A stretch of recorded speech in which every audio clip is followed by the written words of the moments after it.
going on? I am Nando. And I'm DJ. And I am Diggins.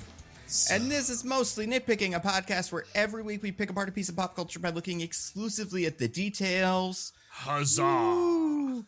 This Hooray. week, we're talking about a movie that, I should check this, someone won a thing, and we're doing that movie, but it's also relevant because it is a showdown. I think it's March Madness. I think that's the thing. That feels right. I bet if we... And a mere 10 months later, here we are. I mean, listen, if they had made the show quicker, we would have made this quicker, but they took their time on the show, which I respect. Sometimes you got to take your time. And for that reason, we decided to wait a little bit.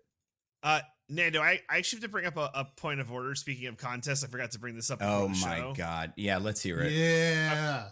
All right. So, as our loyal listeners and loyal Discord followers probably know in some fashion, and the disloyal ones, the traitors, and the disloyal ones. Let's not forget. Thank you to the haters, right? Mm-hmm. It's all about the haters. Yeah.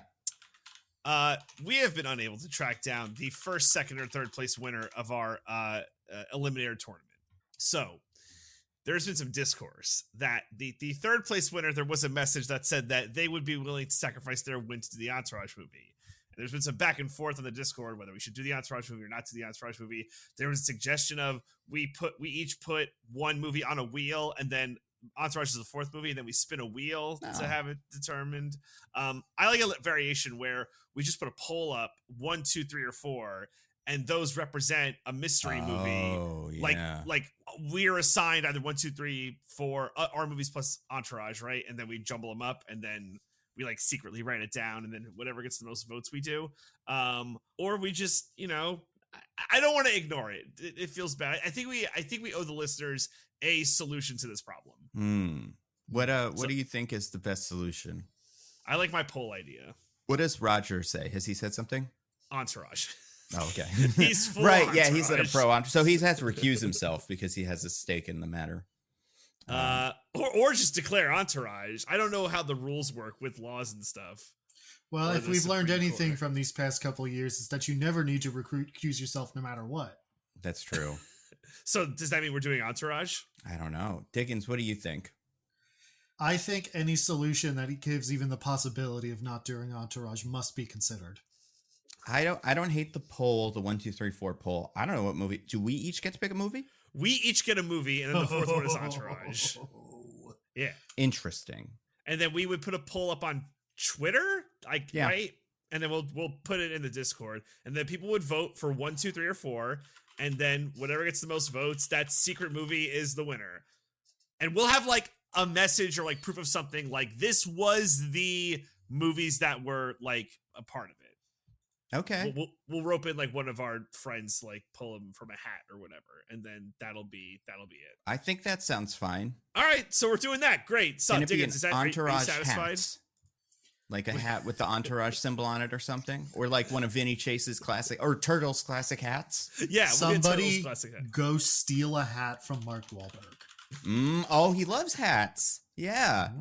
He wears those fitted not fitted hats, like the kind of truckery hats every so often. Mm-hmm. Yeah. With a little mesh in the back to get the cool breeze. Yeah, so Turtle wears a Yankees cap. If you have a I bet you have a Yankees cap, DJ. I absolutely have a Yankees cap. So you gotta pull from that. Yep. Okay, that's fine. And Diggins, are you satisfied with this solution? I mean, a 25% chance to subject you to some absolute fucking garbage that I know. Absolutely. Yeah, right? Like, I've said a couple of times movies that I would pick. I can't remember what any of them are, so it'll take me a second, but... Mine was always... I've never won one of these, I probably never will, and I don't even know that I'll use it for this, but mine was always Swing Vote, because I was always fascinated by that movie, and it's so bad. It's a terrible movie. I mean, last I checked, I'm leading the movie's fantasy league. That's true. That's true. Although I think the Oscars is going to fuck me, because I didn't pick Oppenheimer.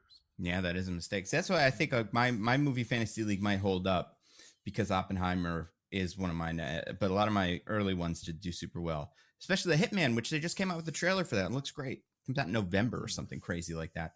But I was going to say, I think the two that I've said before that are definitely on my list are the movie Congo, the Michael Crichton gorilla movie. It's pretty insane. Oh, yeah. I love that And movie. then Legends of the Guardians Yowls of Ga'Hoole. Still haven't watched it. That's true. Always been on our list, so that it would be interesting to me. I wonder if I could work one of these into a video thing, like a bad movie that I've never watched. Ooh. Yeah. Oh, actually, I actually have I don't know. This would be such a bad SEO thing for us, though. No one would listen to this episode.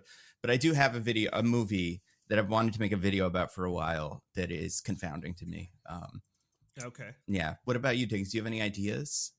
Yeah, but I don't want to say any of them out loud. I want them That's to fair. be fun surprises. Yep, that's totally fair. Cool. So speaking of movies and stuff, and speaking of Oppenheimer, news of the week, they did the Oscars. They're still doing them, even though they're always wrong. Isn't that interesting? Yeah, right? Yeah. Believe it? I mean, we still do this podcast, even though we're always wrong. Yeah, That's that's true. That's our mistake. We've yet to be deterred. Did you see who announced him? Oh, it was Jack Quaid and Zazie Beetz, right? Yep. What an interesting pair. Yep. Yeah, that feels like they pulled two celebrities out of a hat and were like that they do them. I mean, I love Jack Quaid. I think he's great, even though he's a nepo baby. And I love Zazie Beetz, even though her name is hard to spell.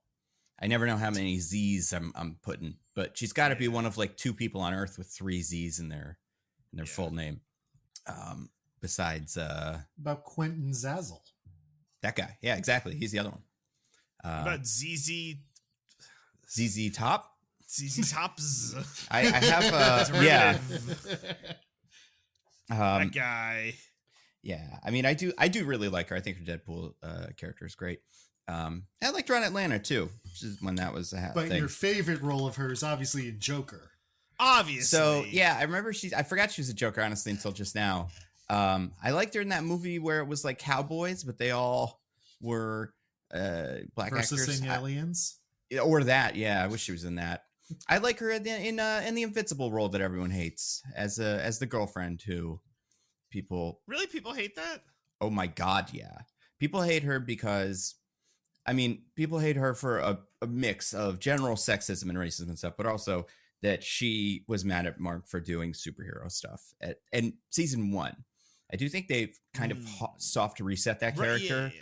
So now she's like more cool with it, but like, yeah, for real. the parts where she's like, Mark, why didn't you tell me you were a superhero? And I mean, anytime a character does that in 2024, it's like, well, obviously, you know why, right? Like, because it's dangerous and you don't I don't want dad to rip you in half or whatever. Like, also, anytime, especially a female character, tells a male character that the cool thing he's doing is dangerous or something he shouldn't do, like, that's just automatic hatred on the internet. Also, I feel like part of the business was that she knew he was invincible. Like, she had that, like, of course you're invincible moment. And then it was like, but I'm mad that you're invincible. And it was like a little bit of like, okay, well, you could have told me when you found out and then we could have avoided this. But yeah, anyway, Invincible. She's good in that. Is Jack Quaid invincible? Probably, right? Everybody's on that show. If he isn't, he probably will be. Nando? Are you Not invincible? Yet. I am. I would be good in Invincible. I think so too. Who would I play, you ask? Invincible. You'd probably be one of the assistants of the government guy. Yeah, we could do a different, because there's that one guy who's like kind of a clone or something. Just have a different person voice him every episode. Because I love the actor that does him is Chris Dimitriopoulos or whatever his name is. He's so funny. He was anyway, the Starburns on Community, right? No, I don't think so. He's best. Most people know him from Silicon Valley, where he's Russ Hanneman, the guy who says like, "This guy fucks." He's that guy. Kind of the Richard Branson type. I would describe him as. But he's so good in Miss Davis. I have no idea how to pronounce his name. Oh, Diamantopoulos. Yeah. He does the voice of Mickey Mouse now. He's like a good voice actor too. But yeah, he's super. I think he's really funny in Miss Davis, and I like him in Silicon Valley. But I'm gonna have to take his job when I do this, so it's a bummer.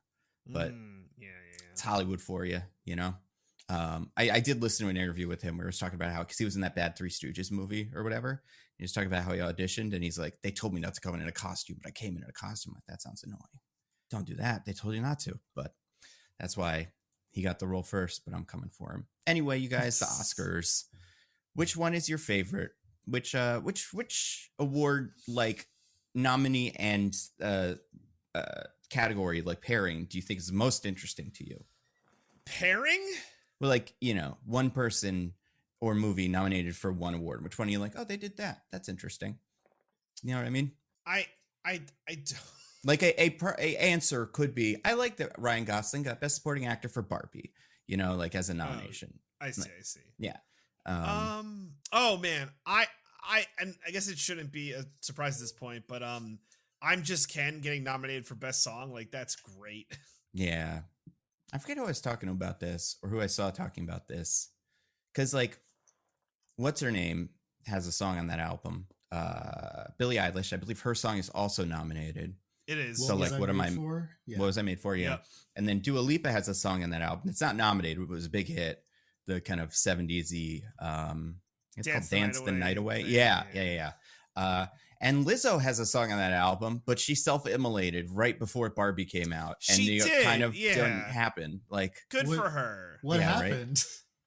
she had a lot of like allegations that came out about things that happened with her. Yeah. Oh yeah. She is. Yeah. It was pretty bad. Oh boy. Much like McDonald's, we're out on Lizzo.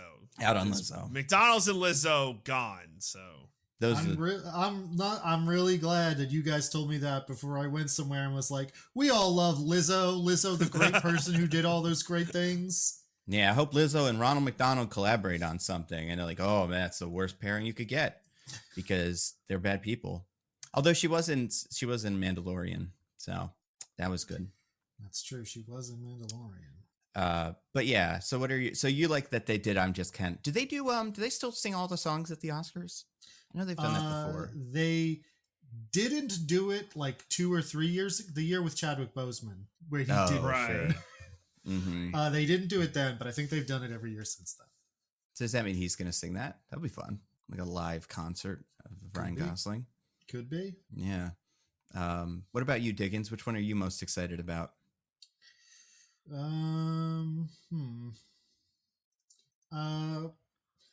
mean, I guess I'm excited that Spider-Verse got in on animated feature film again. I mean, we all have to emotionally prepare ourselves for when The Boy and the Heron wins instead.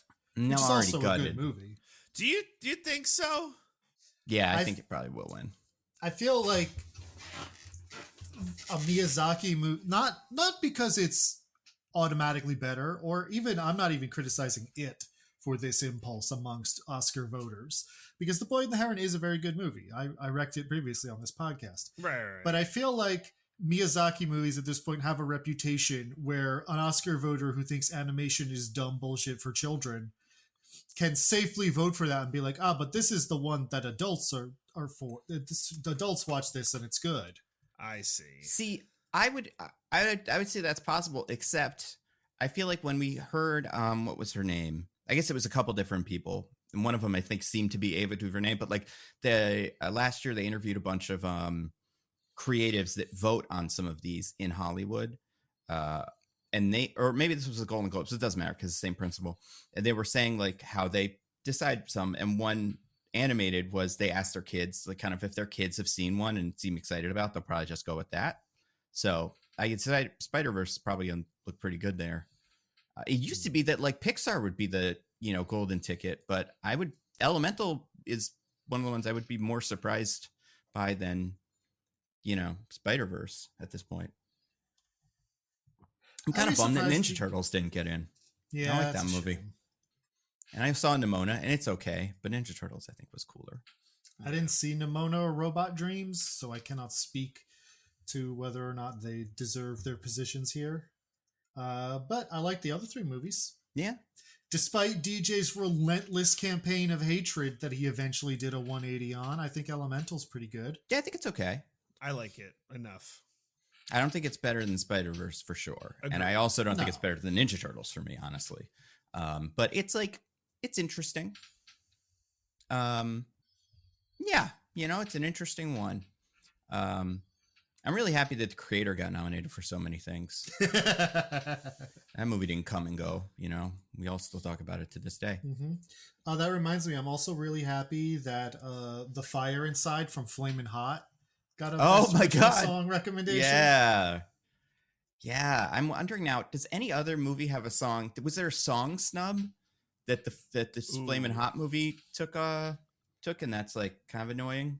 I mean, there's no song from Wonka on here. Yeah, that's bullshit. Wonka was good. You know what? There's at least 2 Wonka songs that I like more than. I mean, I haven't seen the Flamin' Hot one, but those were good. And then, you know, we can nominate a Cat song again just to see.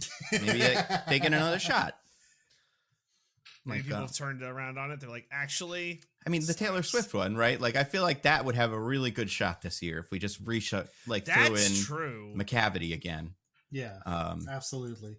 Well, I don't forget if I've mentioned it on this podcast before.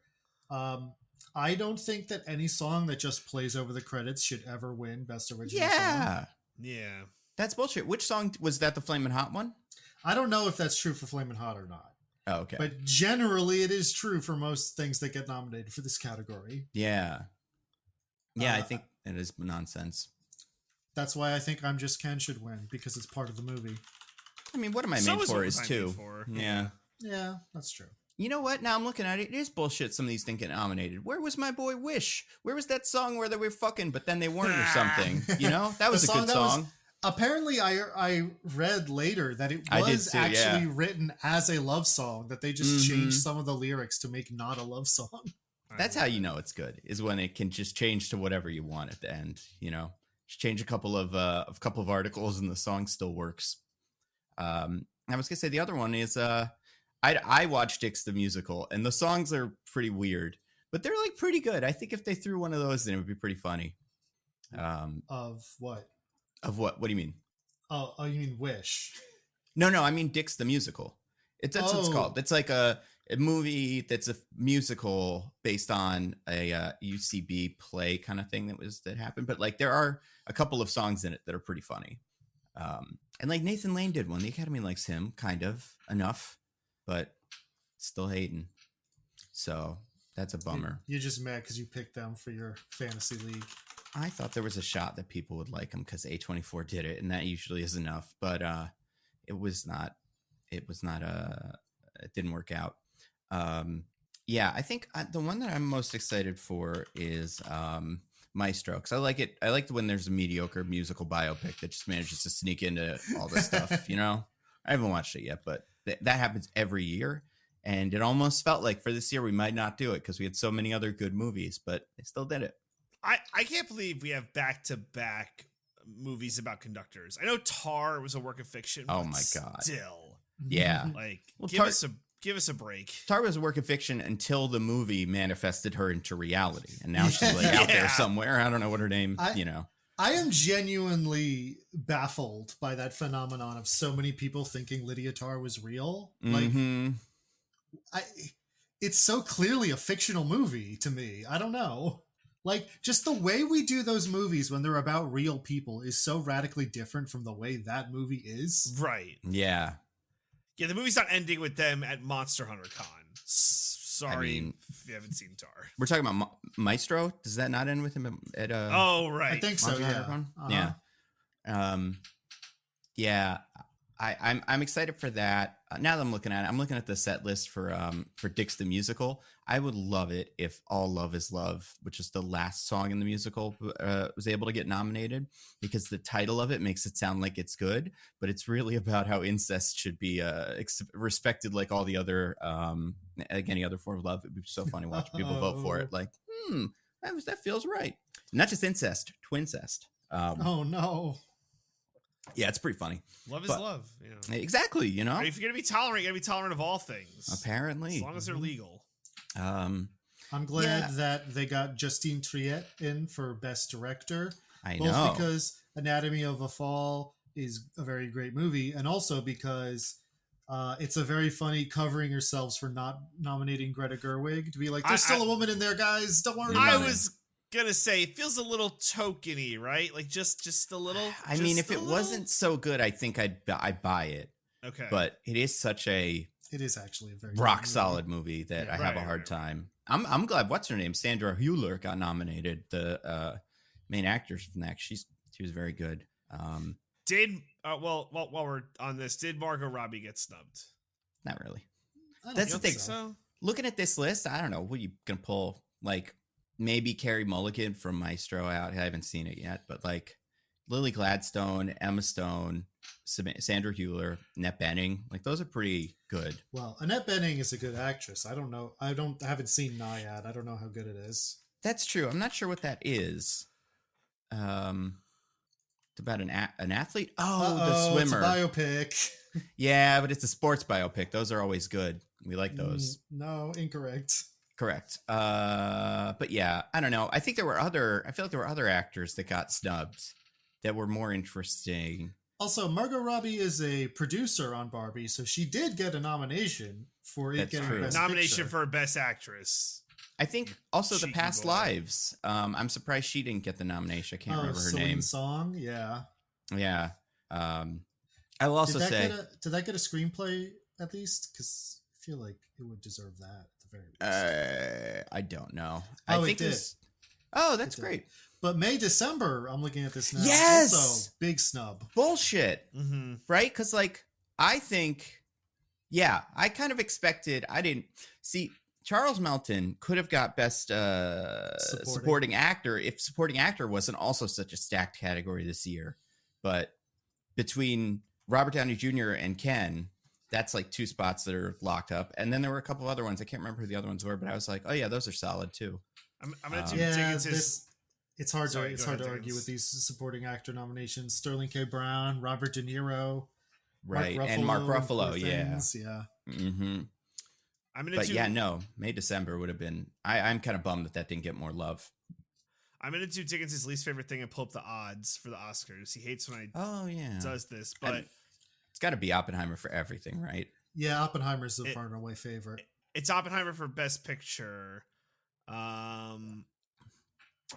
would imagine it's Oppenheimer for director, unless they do Scorsese and kind of like you get this one, kind of like award. No, it's Oppenheimer also. Those awards have almost always gone together the past like decade. That makes sense. Who do they think for actress? Is it Lily Gladstone or Emma Stone? It's got to be one of them because they have Stone in their name. Emma Stone, but it's like Emma Stone and Lily Gladstone, but it's tight. Yeah, like it's like a 1 and 1A situation. It's not a clear favorite. Actor, you probably got Oppenheimer again. Cillian Murphy, pretty clear favorite. Paul Giamatti's next, but it's gonna be Cillian Murphy. And I wanted to find supporting act over support. I think we should give it to Paul Giamatti just for his Planet of the Apes story that he told me the other day. I like that story. That was fun. Or for a Rhino. See, if he had been Rhino in one of the Spider-Man movies, maybe we could have snuck him in for that too. Yeah, maybe if Craven had managed to come out last year. That's right. He did a Rhino cameo. I think that could have put him over the top. Mm-hmm. You could have deep faked him over the actor that actually plays the Rhino in that movie. That would have been pretty good. Robert Downey Jr. minus 1,000. That's crazy. I mean, that's been a lock for months. I feel like people have been talking about that as like the one solid pick. What about supporting actress? That one's an interesting one. There's a couple different ones in there that I'm like, oh yeah, I could see it going anywhere. It appears to be a lock for Davine Joy Randolph. Yeah, I guess the holdovers. That doesn't surprise me. And like a clear lock, like a bigger lock than Robert Downey Jr. for Oppenheimer. So I kind of thought, I guess that's fair. What about original song? Is it I'm Just Ken? Do they have original song?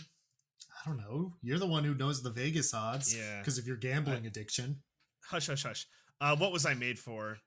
Bullshit. The But not Barbie like song. not a clear favorite. I'm Just Ken is number 2. And they're close. So, and these will change a lot. Also, when people hear the podcast, and they're like, "Oh, we made a mistake. It should actually be this one." Like Everything Everywhere was not a slam dunk favorite at opening, but by the end became like a slam dunk favorite. Like these don't tighten, they widen. When is the ceremony itself? March 8th. Is that right? So after Madam Web. That'll change That's impossible. How movies are thought of. March 10th? Sometime in March. Cool. But I was going to say, I'm guessing March 10th. The big snub, honestly, May December is original score. Like Indiana Jones and the Dial of Destiny, who cares? But like May December was such a good score that it's bullshit. It is March 10th. So it is March 10th, and it's hosted by Jimmy Kimmel. Again, great. They can't. We can't get Joe Coy another shot. I'll say this. I know everyone doesn't love him. I think Jimmy Kimmel is a fine Oscar host. Yeah. I think he's not fine. the worst one I've seen, but he's not the best either. Then again, it's a job that's almost impossible to do well. Unless who is the best for the Oscars? Is it like Billy Crystal? Because I was gonna say, like, if we're just going award show in general, I mean, it's obviously Ricky Gervais, guys. He did it the best, but he can't do it anymore because of wokeness. You know, he'd be canceled. True. He can't do it. He would be so funny if his whole monologue was just him reading tweets that were mean to him from his phone, like, because that's apparently his whole bit now. I think Kevin Hart would have been the best Oscars host ever if they didn't steal it from him because of wokeness. The worst thing that could ever happen to a person not getting to host the Oscars. Mm-hmm. It is, you know what? I'll say it. I'll come out here with a bold take. In retrospect, kind of weird they took it from him. Like, I feel like we could go back and be like, maybe that thing was overblown. They had Ellen, like, apologize for him. Like, Ellen, someone we all love, the classic sympathy magnet, Ellen DeGeneres. It's one that if you go back in time, it's like, you know what, let Kevin Hart do. Like, there's so many worse people who've done so many worse things that, like, found a good one, you know. I think I feel like did Chris Rock host last year, 2 years ago? When was that? No, he got the shit beat out of him. Right, that was 2 years ago. Yes. Yeah, because last year was when I had the counter for references to it. Yeah. Oh yeah, it's pretty good. I do think Chris Rock is pretty funny and a good host in general. But John Mulaney should host because his hosting gig that he did the day after the Joe Coy thing. Anybody watch that? The Kennedy Award, was it the Kennedy Awards? Yeah, it was. The Kennedy Awards. Great monologue. He did the story about like the call he got to be like a fucking police officer in a movie or something like that. Yeah, cop number one. And then a couple days later, there was an announcement about the casting for that movie. And everybody's like, what about Young Cop? Is he in there? And it's like, it's the Frankenstein movie that she's made she's making. What's her name? Maggie Gyllenhaal. Yeah. Yeah, I don't know. I do think he would be good. It's just like he would get up there and people were like, who is this, right? Like, I think Jimmy Kimmel's probably that like comfort, like, oh, I know who he is kind of guy. I do think we should let Joe Coy present an award at the Oscars. Like, give him another chance for his punctuation not to be the guy who fucked up the Golden Globes. Because I feel like that's his punctuation right now. Like the guy who made fun of Taylor Swift and then got like everyone got mad at him for it. Yeah, that was cool. And having a bad monologue. So I think it would be funny if Jimmy Kimmel couldn't do this. He's not quite good enough. Nathan Fielder did Joe Coy's monologue at the Oscars. It's like word for word, all the same jokes. Really good one. Yeah, we could get James Somerton on to do Joe Coy's monologue. That would be great. And then just like have everybody in the crowd, like have Greta Gerwig and all the people that are going to get hit with the camera just queued up to laugh and slap their knees and like react really positively to it. Actually, that would be pretty bad because it would look like, no, a white person said it. That's actually good. You know what? I think I changed my mind. So can't be Nathan Fielder, but somebody else, somebody that will fit that bill a little bit more. Can we get like Ronnie Chang to do it? I feel like he would crush it. He would be amazing. Yeah, see, I think the problem with Ronnie Chang is he's too like traditional of a comedian. It needs to be somebody a little bit more alternative, where the thing would start and you would immediately go, "Oh, this is a bit." Oh yeah, that's fair. I don't know, honestly. Nathan Fielder is the only guy that I could think of that has that going right now. Eric Andre. Oh sure, yeah, he'd be good. He'd be good. Yeah, I think that would be fun. Is Norm Macdonald still alive? Did he die? I can't remember. Yes, he died. He can do it too. Yeah, he can deliver a bad joke really, really well. Yeah, or they should do what The Daily Show does and then just have every joke be a different person and then have them on a big conveyor belt or something, you know? That'd be pretty fun. But apparently Jon Stewart's back, so everything's changed. Did you guys see that? Yeah, I did. Yeah, he's coming back. On Mondays only? I was going to say only certain days, right? Mm-hmm. For some reason. I don't know what it is. But he's tired. He doesn't want to do a full-time job. Like, respect, bro. That's true. Yeah, I wouldn't either. Yeah. Especially if I had all those pigs at home, you know?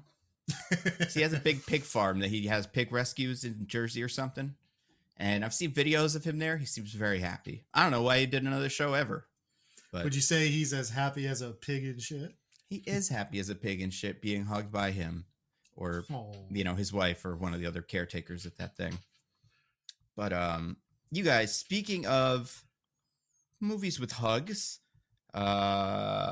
smelly things, some animals, no pigs. Minotaur's not part pig, is it? Satyr's not part pig? No, neither of them. No, goat and bull. Yeah. We're going to talk about Percy Jackson, The Lightning Thief, the first one, the movie from 2010. Yeah. 2010, right? That's when it came out? 2010, correct. Nice. This was a win by one of the people from the Eliminator pool or from March Madness. I was trying to find the name, but I'm having trouble. So if either you guys know who it is, I would like to name them, but maybe thank them, maybe deride them for this pick. We'll see how we feel about it. Yeah, perhaps. But yeah, so who won last week? Me. DJ did. Based off some bullshit. Based on coming up with the word clandestine. Right, yeah. AKA some bullshit. Mm-hmm. Okay. So I'm pulling up the IMDb. So it's time for the IMDb Bees and Spelling Bee, our weekly game show where two of us is against the IMDb Spelling Bee. I know everyone's wondering, like, where does the IMDb summary come from? It's very fascinating. So a long time ago, there were these Greek gods, and they're still around, but they were also around a long time ago. And I don't know if you guys know this, but Greek gods really like to gamble on horse racing. But also centaur racing. Yeah, also. I was gonna say centaur racing would be fun. Both. So sometimes the horses race the centaurs. It's crazy, right? And so what they do, they all get together in like their little horse betting arena, and they bet on which horse and centaurs. Perhaps a hippodrome. Sure, that sounds probably right. Do they all wear big old hats and fascinators and stuff like that? Yeah, for sure. Nice. And it's very nice. Flowers and they drink mint juleps, and they have long cigarettes coming out of very long sticks. Very Audrey Hepburn. They all have those, and they watch the centaur and horses race. And then they bet, and then whoever wins the most money betting on the correct centaurs and horses gets to make these summaries for different IMDb movies. So it's like, this race we're doing Iron Man 3, and then like Persephone is like, I'm going all in, chips all in, and then she wins and she gets to write the summary for Iron Man 3. So I have the one that was done for Percy Jackson and the Lightning Thief, which I believe I heard about this. It wasn't any of the major gods. It was one of the minor deities that won this one. DJ, do you remember which minor deity won this one? I'm gonna go with obviously it was Kronos. Oh, not even close. A Titan. Yeah, I thought you had it. I thought you had a shot at it because of Hades. I was trying to think pull one Hades. of them out of there. Zagreus. It was, of course, Zagreus. Yeah. I was thinking in my head, there's the obvious one from Hades. Where is he in this, Speaking of snubs, they didn't know. They should have put Zagreus in this. Well, we didn't see the sequel. Maybe I was holding out hope. Or the show. Maybe it's in That's true. Maybe. I was going to ask, so she puts all her chips on Iron Man 3. Yeah. Is that a horse in the race? No, they know that this is like the Iron Man 3 race. So she picks a horse in the Iron Man 3 race. Yes. Why does she have to put chips down then? Is it just one chip, and if you win, you get to pick it? I guess because depending on how you bet and what your winnings are, I guess that's true. Yeah, horse races are weird like that. Yeah. Someone decided they really want to do that one, so they get that one. So anyway, I have it here, and I will say, it's fine. It's fine. Which Zagreus could have done better. Oh, okay. Yeah. It's fine. And we'll start with that. I don't think I need to give you any more hints. All right. It's fine. It's not inaccurate, but it's not great. Okay. So who wants to go first? I want Diggins to go first. Okay. So, upon discovering that he is the son of Poseidon, of the Greek god Poseidon, Percy Jackson must go on a quest to free his mother from the underworld. All right, That's not Nando. I'm going to say normal kid Percy Jackson discovers that he is the son of the god Poseidon and is thrust into a hidden world of gods and monsters. After he is framed for stealing Zeus's lightning bolt, he has to clear his name to save his family and the world. Okay. I think I have a winner. Okay. Neither of you did great. One of you did better. And I think maybe I want to do trivia because trivia is fun. But you have a good one picked out. But I'm looking now. Let's see. Oh, okay. This is fun. Okay. This is fun. When they're fleeing the casino after the whole Lotus thing in Vegas, they're fleeing in a car, and they're flying. They're fleeing in a certain type of car, which, given the circumstances of the movie, is kind of interesting. Would either of you like to guess the car and maybe why the thing is interesting? I'm pretty sure I know this, but so I'll let Diggins take a shot at it, and if he doesn't know it, then I'll say it. I don't know the precise kind because that's literally impossible for me to know. I car blind. All cars look the same to me. I believe it's a Maserati. And that's fun because that's a Greek brand. Okay, so it's a Maserati. He's right about that, and it's fun because the logo of a Maserati is a trident. So that's, I think, why they picked that car.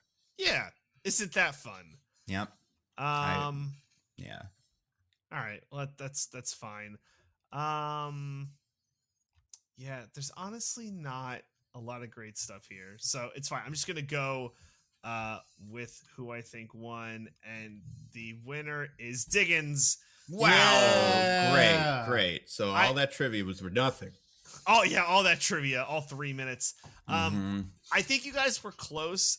Nando, unfortunately, you committed the sin of adding way too many details. just way too many details. Let's hear the real summary. Diggins kept it tight, and that was good. I've always been keeping it tight these past 32 years. Also, if we want to mostly nitpick, he said Greek god, and you just said God, Nando. So unfortunately, like, had you said Greek god, we'd be doing trivia for the next 30 minutes. But Diggins said Greek god, which is what the listeners want. Yeah, I think that's enough for the dub. Well, no, what I was gonna do is make you go through the cast list, but that I could have done that pretty well. I remember at least two people that I don't think Diggins would. I believe that. Pierce Diggins, Brosnan. What's the name of the actor that plays the mom? Catherine Keener. Fuck, that was the one that I was like, you probably won't know that one. Do you know the name of the satyr kid? It's like Brandon Jackson. Nah, well, it's almost that. It's Brandon Jackson. T. Jackson. Oh my gosh! I don't think the T would have been a disqualifier. I would have been furious. What's the other thing? Do you remember who played where's the second place the second place they go is just the Parthenon in Tennessee. Yeah. There's not a whole lot of other god cameos in this. Like there are, but they're not like actors that anyone would recognize. There's Steve Coogan. There's Steve Coogan and and Rosario Dawson. Yeah, no, and I wouldn't say that's like, those are like ones you know, but I'm thinking like there's nobody in the background of like the god big pantheon shots where it's like, oh look, Brad Pitt, cool, but they could have done that. Even the Poseidon guy, I'm like, who's he? Is he like a guy we should know? Because he looks like Sean Bean also. Looks like they got two Sean Beans, maybe a slightly younger one. He is not in like I'm at the hysterical woman in the Medusa Garden before I'm at freaking Poseidon. So yeah, I don't think he got a lot of love. Yeah, now that I think about it, there weren't that many famous actors in this movie besides those ones we all just Kevin named. McKidd? Sounds right. Oh. All right, let me read the summary. A teenager discovers he's the descendant of a Greek god and sets out on an adventure to settle an ongoing battle between the gods. I think I'm the only one that said to save the world kind of thing. Diggins talked about the mom being in danger, but I think I'm the only one that got the spirit. I don't think we can really question the judgment of the beekeeper, though. I'm waiting for Roger. We saw last week beekeepers are always correct. I mean, except for the 2 that he murdered, or at least the one that he has to murder. Then unless they're going against other beekeepers, that's the only situation in which they're wrong. I don't know. I'd like to see what the Supreme Court thinks about this one, because I think the ongoing battle between the gods 2 is like kind of incorrect. I mean, I think it's pretty. What do you mean? You don't think that happens in it? Well, not really. Like Zeus threatens war. Actually fight. Well, it's like a feud, I guess, but it gets like that's the actual thing of the movie. So, I mean, would you refer to your uncle that your dad doesn't really like, and they always passive aggressively argue at every family function? Would you say they're in an ongoing battle? Yes, absolutely. If that was the thing that was happening, 100%. If he was 20, 30 feet tall, that would be even worse. And if he was Greek, oh my God, don't even get me started. Are any of the actors in the Greek pantheon Greek in real life? I don't think so, no. What is wrong with them? Can't they find one? Wait, based on name, and I don't know, but the person who plays Athena is Melina Kanakaretis, and that like sounds like it could be a Greek name. I forgot about her, yeah. My question is, where's Jason Mantzoukas? Is he in the new one? He better be. Is he the most famous Greek actor? I mean, he's my favorite Greek actor. I would say like Mia Thermopolis. She's pretty famous, right? From like My Big Fat Greek Wedding. Yeah, that's true. Pretty high up on the list. Oh, Jason Mantzoukas is in the new one. Good. All right. They've also he really is. And he plays Dionysus in the new show. Yeah. Oh, that makes a lot of sense. That's great casting. Also confirmed, the woman who plays Athena is Greek, so they got one. All right, they got one token Greek actor to play Athena for all of 3 to 4 minutes. And I loved it every minute. I was like, good that they got her. This is great. But yeah, no, there's not a whole lot of Greek celebrities. What about Christy Amatopoulos or whatever? What about those two? No, I guess Demetrio he's not Greek, or Dimitrescu. Kind of sounds like it could be a Greek name. I don't know. Dimitrescu is Romanian. Ooh, Dave Bautista should have been in this. He's apparently part Greek. Yeah, his mother is Greek. I mean, Bautista is kind of like I don't know. Yeah. Well, I guess his father's Filipino, so that's where the name comes from. Yeah. Anyway, so Diggins is the winner. You get to tell us what you thought of this movie, Percy Jackson the Lightning Thief. All right. So, Diggins. Me. What did you think of Percy Jackson the Lightning Thief? So, this movie is rather infamously completely disowned by the author of the book series, and pretty disliked by the fans of said book series, because apparently it has some pretty heavy divergences from that first book. Now, I've never read that book, so the only familiarity I have with what these differences was looking them up after watching this movie for this podcast. All of this to say that if you hate this movie because you're a fan of the book series and you think it doesn't really capture the magic, then that's fair. But as someone who doesn't know anything about this book series, I mean, it's still not a particularly good movie, but it was fine. Like, there's nothing, it's not an especially entertaining or like engaging watch, but it's pleasant enough, I suppose. It doesn't have any glaring flaws, or at least not the kinds that I usually complain about in these sorts of movies. So I don't know. I didn't think it was that great. I don't think I'd watch it again, but I had a decent time with it, I guess. Again, to say, like, if you hate it because it's not like the book series, I think that's valid, but it's just, I can't have that experience as a person who hasn't. So it was fine.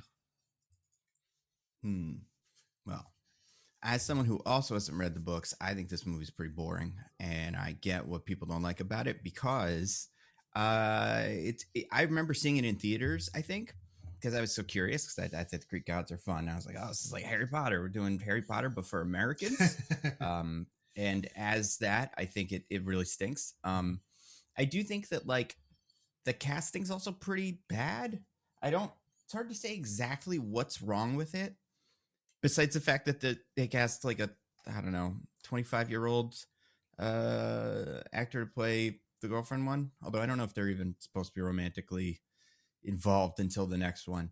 There's clearly supposed to be. But I do think that at the end they do the almost kiss. Come on.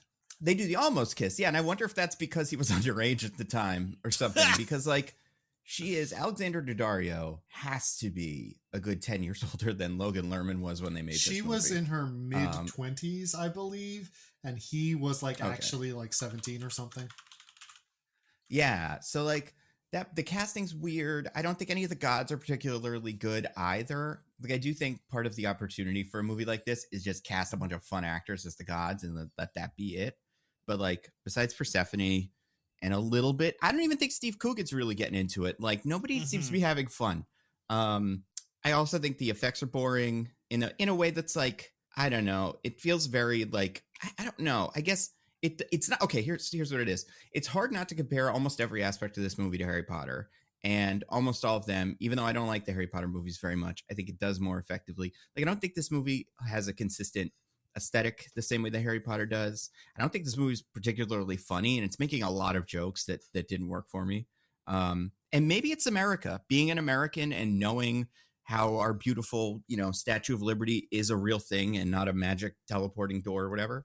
Like, there's some sort of like kind of mysticalness that comes with a Harry Potter movie because we're not from England. But like maybe with this, it's just like we know our garden companies and what they look like, and it's not interesting to see anybody there except for Rudy Giuliani, of course. It's I was going to say, what if instead of Auntie M's Garden Gnome Emporium, it had been the Four Seasons? Yeah, and then it could have even been like, because there's probably like a Four Seasons equivalent in Greek mythology. It's like on the map, it could have been like, you got to go visit the Four Seasons, and then they look it up on the map, like, oh, Four Seasons total landscaping, and then Medusa's there instead. That could be funny. Maybe that's in the new one. I don't know. I don't think this movie's very good. I also like it moves at too fast of a clip for any of this stuff to work. And that's part of the other thing that Harry Potter does well, is it stays in one place and you get to hang out. Whereas this, it's like there must have been like 20 locations. It's crazy. Yeah. So they didn't really like it. DJ, what about you? What'd you think? I can't tell if we're the wrong audience for this. Like, if I were to have watched this movie when I was in high school or even like early college, if I would have been drawn to it more, because it is like, okay, you got Greek mythology, base world, discovery of powers, call to adventure, fetch quest, rescue mission, fight, and then done. We're kind of out of there. This feels like the characters in the movie would have called them that too. Like, let's go on a fetch quest, Percy Jackson, because it was so funny and also just exactly what that was. Yeah, like I don't know. I don't think it's that bad. You're right. Harry Potter does this 10 times better. But like I feel like this is like a replacement level high school adventure movie, and it's fine. Obviously, I'm not lumping it in there with all like of those like the weird like Hunger Games survival runs where it was like that and Maze Runner and like everyone's favorite Divergent. Divergent, yeah. Right? And like I think this came out like around the same time as like some of those, so maybe it gets lumped in. But like for like your fun like adventure-y movie where there's 45% competent acting, like I think it's fine.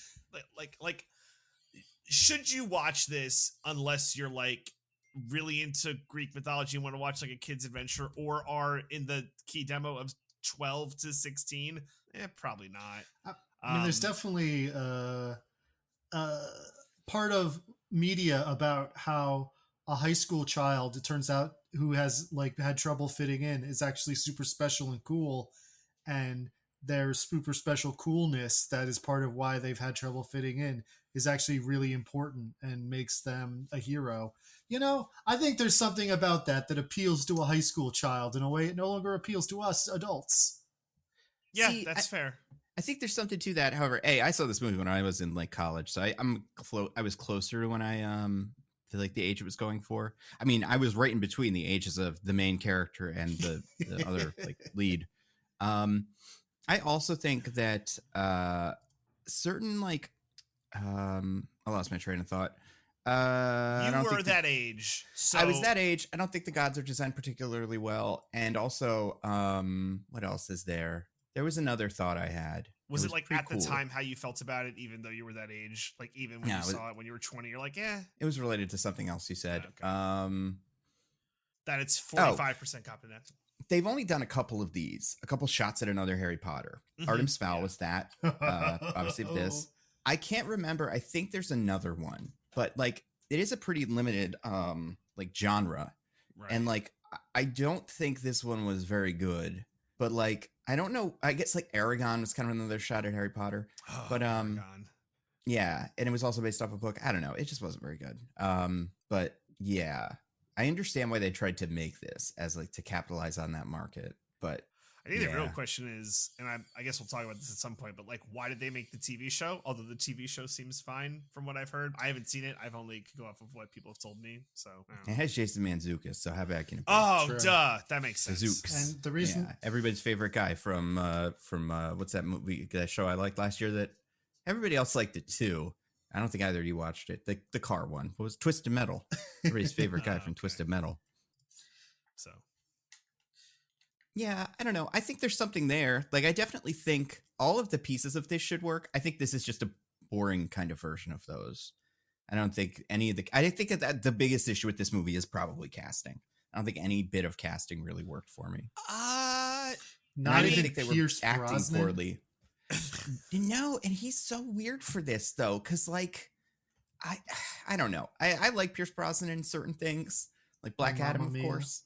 And Mamma Mia, yeah, another. Is he part Greek? Why do they keep doing this with him? Maybe he is. It's a good question. Yeah. But yeah, there's guys, I don't know, there's guys in here like Medusa's okay. I think that's as close as they got to like a fun bit of casting. But like I was saying, like Hades or something, like, I don't know. For a movie set in like made in 2010, there just aren't enough characters to fill the roles of like a big weird god that's supposed to be cool and sweet. Like honestly, Joey Pants as Hades would have been more of a movie for me, or something like that. Man, like, that would have been a movie. Just choices. I would watch the whole movie about Joey Pants. Yeah, 100%. Oh my gosh. But yeah, I will say casting Sean Bean as your main guy who's not in the movie makes sense. You know. I would think so, except remember this movie came out, I think, the same year as Clash of the Titans, which had Liam Neeson as Zeus in kind of a similar role, because it was also like I think something was stolen from Zeus and he was going to release the Kraken and get it back. And like, I remember liking him more. I think Sean Bean's kind of a low energy version of that. Interesting. Well, Zeus also doesn't have much to do in this movie. Just sit around and look angry. Well, that's the thing. I don't think he looked angry enough. Like I remember when they show up in the end and then like, oh, we're going to get there a minute after and then the war's going to have started. I'm like, this Zeus will let them get away with it. It'll be like, nah, it's fine. We won't do a war. I want a Zeus that's like, nope, you were a minute late. Sorry, we're going to destroy the whole planet now. And then they have to kill Zeus or something. And like I guess an actor, I don't know who would have been doing this in 2010, but like just someone with more zhuzh could have turned in that performance. Nando, you need the zhuzh. Nando thinks Kratos was right. Killing Zeus is the only way forward. Mm-hmm. I mean, and like let's see, one movie that came out in 2010. Like, I mean, Nicolas Cage, you say for everything, but like someone like that, someone like, God, what's a good movie that came out in 2010 that had like an actor doing kind of this? Someone like, what's the Kurt Russell?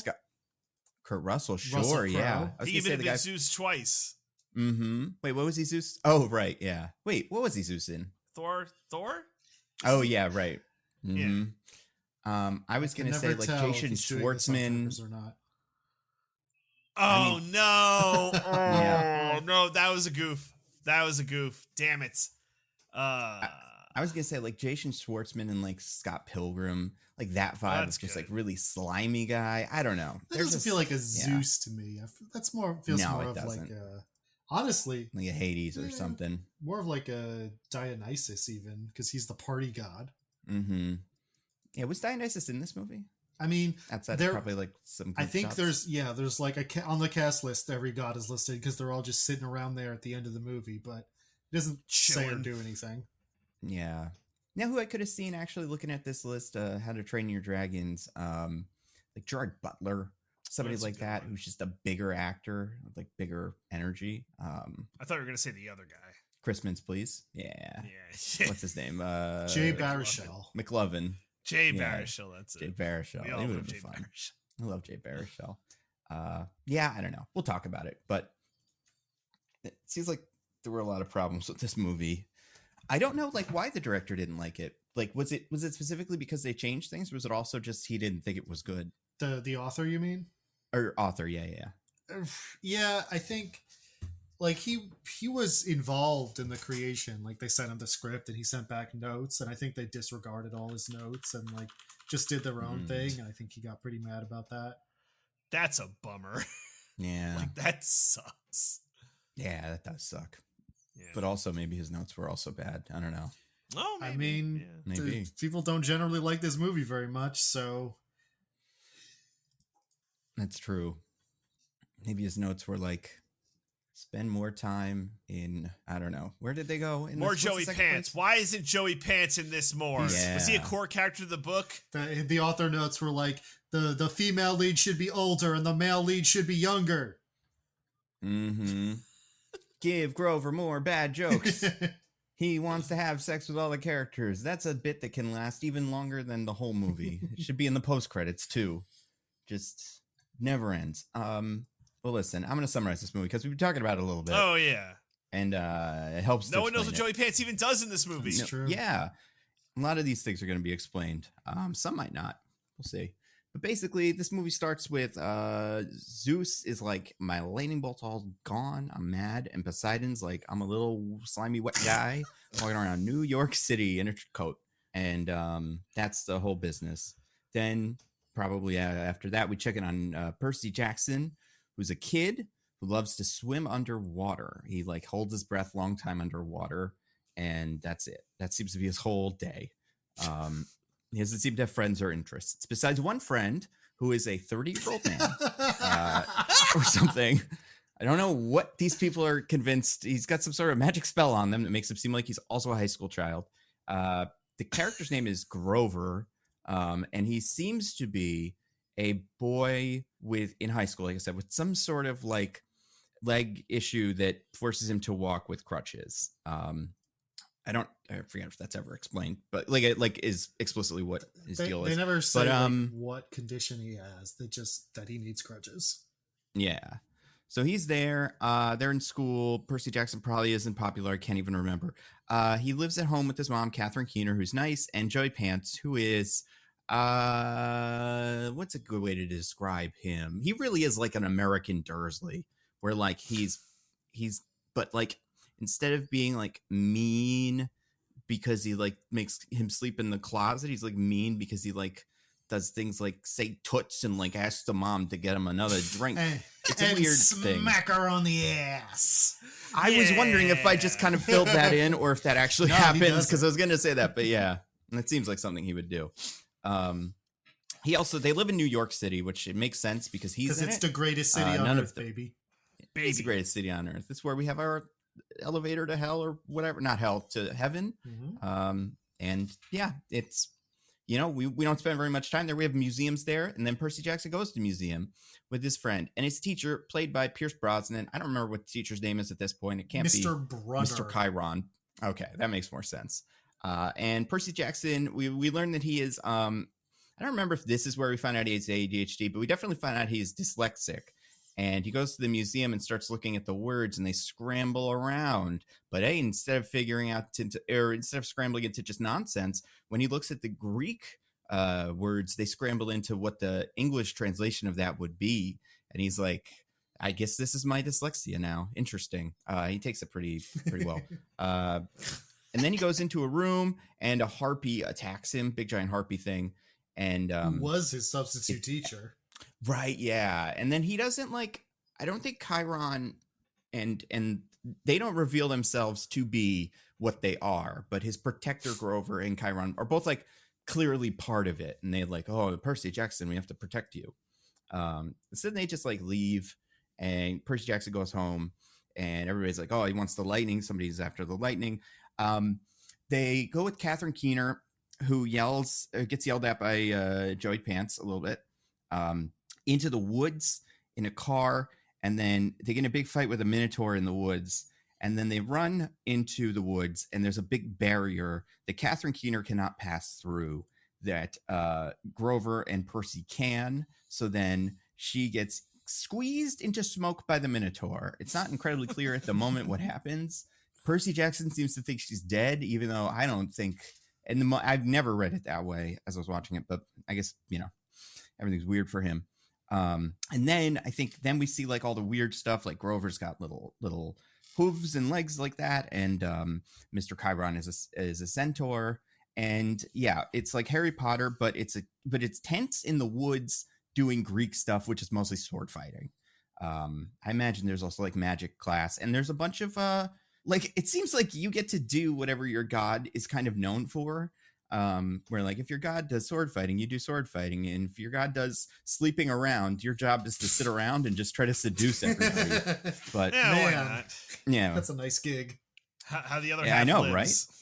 And they have, and then Percy Jackson kind of gets explained like, oh, you're Poseidon's child. It's unusual because Poseidon like is one of the big three: Zeus, Hercules, or Zeus, Hades, and Poseidon. And those guys usually don't have human kids, so it's like kind of special when they do. He also never knew his father, but whatever. And then he meets Annabeth, who is doing a very, very slowly choreographed kind of sword fight with four guys, and she is a kid here. Now I'm thinking about this now. I'm like, is there any age? Like, obviously, Grover was pretending to be a high school student, but are we supposed to assume she's not a 25-year-old actor? Like a 25-year-old person here? Because it's not a school. It's like a summer camp. She is supposed to be pretty much the same age as Percy Jackson. Okay. Yeah, so then that's weird. And she's the best at everything. Her mom is Athena. And then they do capture the flag. A nice tall boy named Luke is like, Percy Jackson, you could be on my team for capture the flag. By the way, capture the flag. They put the flags on each side of the thing. They have to get swords and fight each other to some sort of, I guess, like stalemate, where you bonk the guy on the head with your sword and he falls over. Because like it's this weird mix of like everybody should be dead by the end of this, and also nobody is. Also, they don't finish the capture the flag part. You have to take the flag back to your own base. Otherwise, there's nothing left. But Percy Jackson gets in a fight with Annabeth, and she beats him. But then he uses water to heal himself and then beats her because he has special powers. Not like Aquaman quite, because like it's like he gets like better at sword fighting when he has water in his like vicinity and like he's touching it. So then Chiron's like, you're cool. Luke's like, I love you. You're the best guy that ever lived. And Grover's like, yeah. Annabeth has a lot of like interest in him. She has maybe like a minute of contempt for him that immediately turns into like, I actually think you're pretty cool. So they have to find this lightning thing because they realize Zeus is going to start a war if he doesn't get it back. And they think Percy stole it. I don't remember why they think this. Did somebody like send a little message or something? Zeus just kind of says it at the start, and it's just what everyone assumes from that point forward. Okay. That sounds right. So then they're like, all right, we're going to go on a quest. Annabeth is like, and Grover's like, I have to protect you, so I'm coming. And Annabeth is like, I want to leave and do actual fighting, so I'm going to come with you too. They go visit Luke, who is, he has like an Xbox and stuff. He has technology. Cause yeah, he's got all the current stuff. Including the latest Call of Duty available in stores now. Yeah, buddy. Yeah. And he's got like a whole bunch of like little things for them. He gives them a shield. Oh yeah, Percy Jackson already got a sword that's a pen.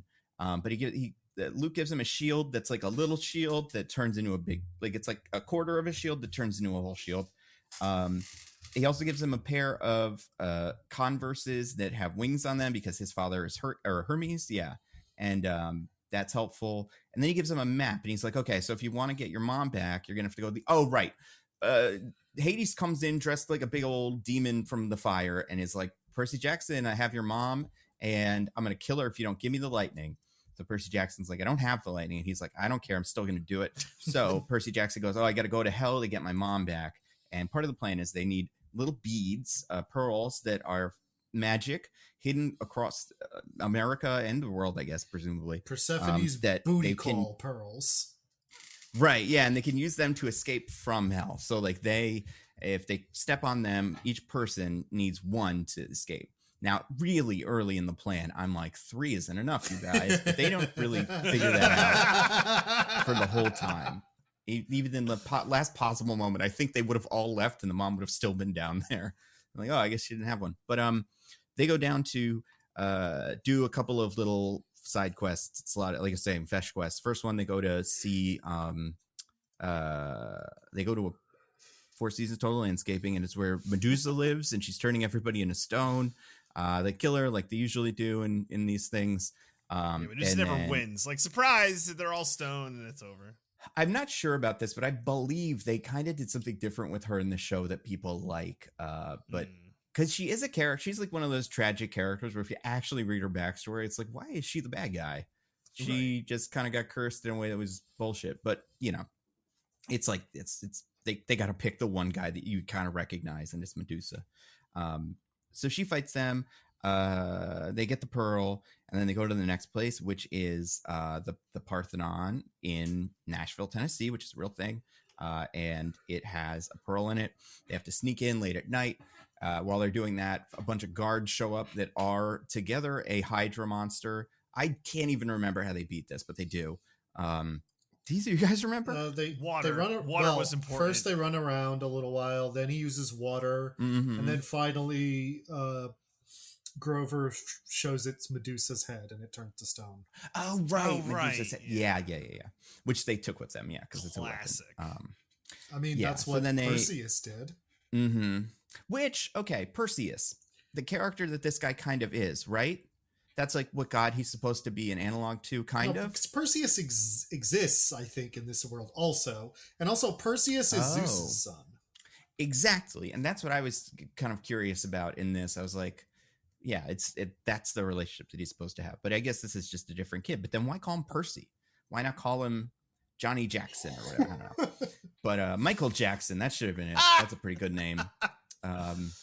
But then they take the pearl, they get it from the Parthenon, they leave. The third pearl is in Las Vegas, baby. Classic Nando's favorite place. My favorite place. And it's in a casino that used as like the little what's that called? Roulette wheel, little marble thing. Mm-hmm. They go to the casino and they all get really high and start loving life at the casino because the casino is tricks. It's the Lotuses from Odyssey, and it's gonna they like get stuck there. They run away and then they're fine. They steal the Maserati. And then they drive to the gates of hell, a Hollywood sign. It really does feel like somebody Googled America landmarks. Yeah, they put them all in here. Well, I mean, listen, when you think about what a den of sin and licentiousness that Hollywood is, it makes sense the gates of hell would be there. Yeah. So then they walk through the gates of hell, and then they meet the boatman who they give coins to that they got from somewhere. I can't remember where. A fountain at Medusa's little garden place. Oh. Cool. So we're just throwing drachma in there, like, I don't need this. Yeah. And it's then not anyone accepts drachma as legal tender besides Charon at this point. That's fair. Get them though. You know, they seem probably valuable. Probably worth quite a pretty penny actually. And on the coin trading market, those people will pay a lot of money for coins. Except for the ones that are like from Donald Trump that are like the 50th Donald Trump silver coin. Like, those are worthless. But like other coins that are old are how dare you? Valuable. In a few years, those will be America's legal tender. Yeah, gold standard. It was gonna be, but now it's the NFTs of him in his mugshot or whatever. That's what's gonna actually be valuable. If you get 50, you get a real card. They'll send you a real card. Damn. Who even wants those anymore though? Because once you have the NFT, it's better than owning a real thing. They go to hell. They find Persephone. Persephone played by what's her name? Cory Booker's ex-girlfriend. Cory Booker's ex-girlfriend. That's right. Wow. And she's like kind of like upset she's got the usual Persephone vibe, which is Hades kidnapped her and she doesn't like it there. Hades, played by Steve Coogan. They go to rescue the mom who they find, but then out of his shield pops the lightning bolt when they drop it. And then it's like, wait, that was here the whole time. It's in my shield. And Hades is like, cool, I have it now. And then Persephone does a little trick where she does electricity at Hades and he dies or something. She says in English words that are supposed to be like part of the script, he won't remember what happens like now if he gets like bonked on the head with a frying pan. So he's not going to be a problem anymore. Maybe he's not wrong. I don't know. I guess so. Yeah, she somehow this. I mean, this it's in the script. Before. It must be true. It must be true. Yeah, that's true. You know, I don't know Persephone and Hades and how the lightning bolt works, so who am I to judge? They go to leave, and then they're like, "Oh wait, we only have 3 pearls. Only one of us has to stay behind." Everybody volunteers, but then Brandon T. Jackson has to stay behind because he does not want to do it anymore. Like he's like, I'm your protector, and also he wants to have sex with Rosario Dawson, and that seems like it's quite on the table. So yeah, I honestly think part of his plan might also be the new ruler of hell. If he can like throw, Hades into a big fire or something, he might get to take. Yeah, he might be able to leverage that. That's a good point. Might as well. Yeah. It's worth a shot. What's he gonna do? Put you in hell? Like you're already in hell. But then they go to New York, which is where the little elevator is, which is where they used to live. New York City, greatest city on earth, and the Empire State Building, greatest building on earth. Also true. And then they have to fight Luke, who shows up, who I don't even think by this point they've figured out is the bad guy. I think he shows up and they're like, wait, you're the bad guy. How'd that happen? Even though, the shield that the lightning bolt was hidden in him was one that was given to him by Luke. So they fight Luke, whatever. It's like they fly around a little bit, and then Percy pulls some water out of a big bunch of those things and then throws them at him, and he dies. They go up to heaven or Olympus, and the gods are like, time's up. And they're like, we're almost on time. Here's your lightning bolt. And Zeus is like, A-okay.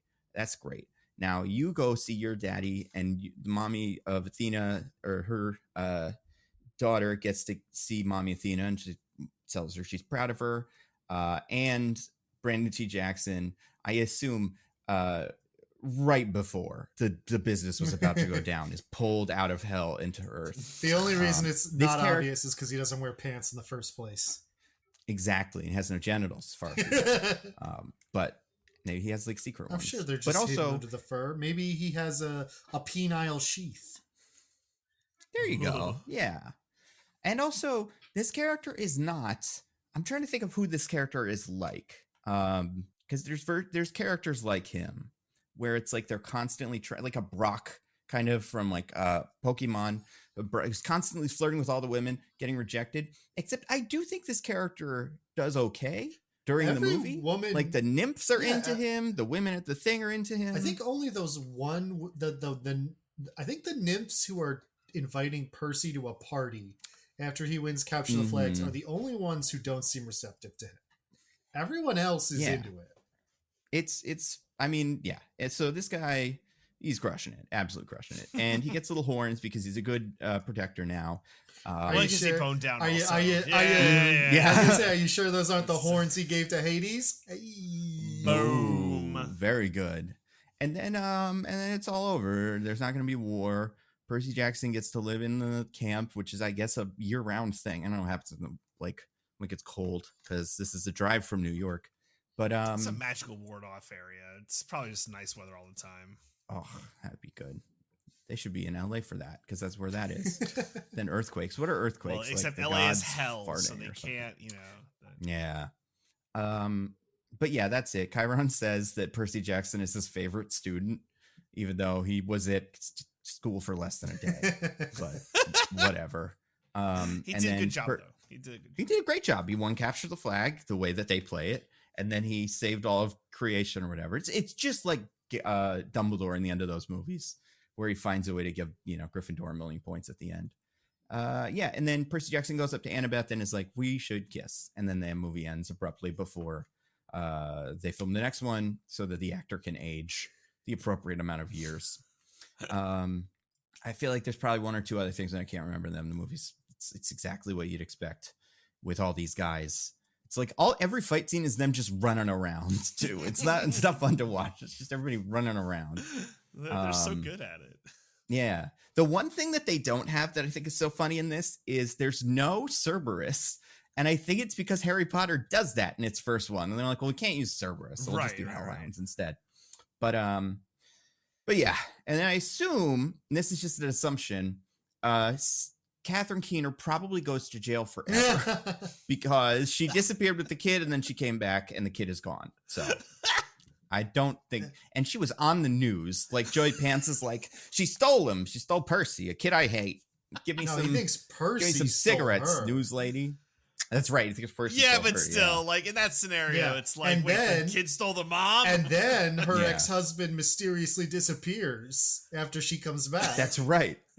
Yeah. And her son was connected to a weird Maserati theft and stuff. Like he's all over the law. Also, this movie takes place in New York in 2010, a time when everybody could just do whatever they wanted in, major landmarks. They just let you get away with whatever. You want to visit the Empire State Building at night? There's nobody there. There's no police or security. It's pretty good. But yeah, so that's the movie. You guys want to look at the wheel? We can get through the wheel. Oh, we love the wheel, obviously. We love the wheel. Is there any wheels in this? I guess there's wheels on the wheelchair. There are wheels on chariots. Yeah, and there's wheels on the Maserati. 4. And a steering wheel, so 5. Anyway, let's look at Percy Jackson's wheel. I spun the wheel again. For the first time? For the first time in this episode. We all have this on our wheel slice, but I'm gonna go and like, DJ, for you it is Pungent Joey Pants. For me it is Fucking Joey Pants to Save Your Son. And for Diggins, it is Smelliness is Next to Godliness. So we'll go with that one as which one it landed on. But yeah, let's talk about this Dursley situation that they tried to engineer here. It's pretty weird. Yeah. I really feel bad for Catherine Keener. Yeah, so because I believe the way it's explained is because Percy Jackson's like scent is so strong. Because evil monsters can smell god blood. Right. Yeah. Catherine Keener has to shack up with Joey Pants as the stepdad because he is so quote unquote pungent that it will like negate any like stinkiness from like the gods, like the stinkiness like permeates so the they can't smell the god blood. He's so powerfully stinky that that Joey Pants's pungent odor overpowers any smell of god blood that a monster could get off of Percy Jackson. And is it like because he's an asshole? Is that like what it is? He's also kind of dirty though. He wears like like an unclean shirt and smokes constantly. And before any of this, at the beginning of the movie, Percy Jackson mentions as a strike against him that he smells bad. Yeah. Oh, that's true. And what if this guy got his act together? You think she'd dump him?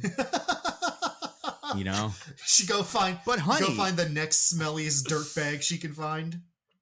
Yeah.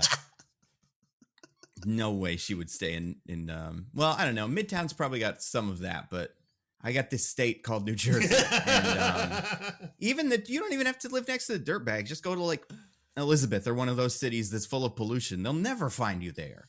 You didn't have to subjugate yourself to this. Yeah, find a nice guy in one of our disgusting pollution cities. No offense to anybody that's from Elizabeth, I guess, but whatever. And even if smelliness is the only criteria, there's plenty of nice guys with bad hygiene habits. Like, there's also, you don't have to shower anymore, Catherine Keener. Just sacrifice your own smell. Whatever. Yeah. Or just raise Percy like your Ashton Kutcher and Mila Kunis and refuse to wash your kid. Say. And then his smelliness will overpower his own god blood. And that's more foolproof because his smelliness will go with him everywhere. Joey Pants isn't around 24/7. Yeah. That's true. It's weird. Do you think Joey Pants's character in this cares at all? Like, I guess there's no moment where Joey Pants is like, whoa, you're a god? Give me all your drachmas. You think if he found out, he'd be like on board a little bit, Because he's like a slimy guy, but I feel like he'd try to exploit Percy in some way. Yeah, he'd be like, hey, we're gonna make a fortune off of you, kiddo. Come down here and friggin' part the Red Sea. Yeah. For money. We're gonna charge people $5 a pop. Mm-hmm. Gonna put you on the Staten Island ferry, and you're gonna make the ferry go twice as fast. The commuters will love it. And then you get to go to Staten Island, which is also historically smelly as hell. No prize there, huh? Yeah, no. Yeah, out of all the boroughs. I don't think no offense to our Staten Island listeners. No, just full offense to out you. there. Yeah. Even if they weren't smelly, if it was on Staten Island, the monsters would be like, all right, we've tracked him down to New York City. Looks like to get there we need to go to Staten Island. I don't know if this is worth it, guys. Yeah, that's where the Wu-Tang Clan lives. We're not going to go there. It costs $8 to cross that bridge. What are you, crazy? Wait till he leaves and then we'll get him, but not on Staten Island. Oh, God. Yeah. Oh, my God. No. The ferry is free. Oh, then we have to take the ferry. Absolutely not. With all those retired cops. Pete Davidson. Yeah. Also, yeah. What is Joey Pants' job? What are either of their jobs? They can afford an apartment in Midtown. He specifically says Joey Pants is unemployed. Oh, God. Does Catherine Keener have a job? Presumably. It's got to be a really good job. Yeah, and that would be I don't know. Drachma thief or something, like black market drachma stuff. I don't know.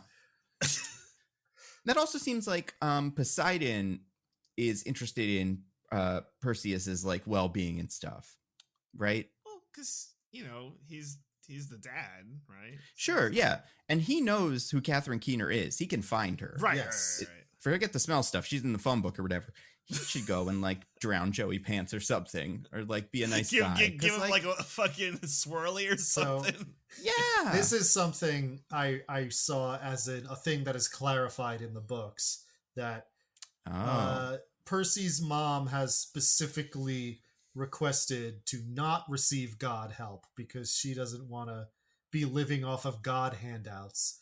So she has asked Poseidon not to do that sort of thing for her. What a goddamn hero. But instead she's living off of Joey Pants handouts. Those are much worse. Yeah. No, I think it's an incredibly stupid decision, but it is at Yeah. least a reason.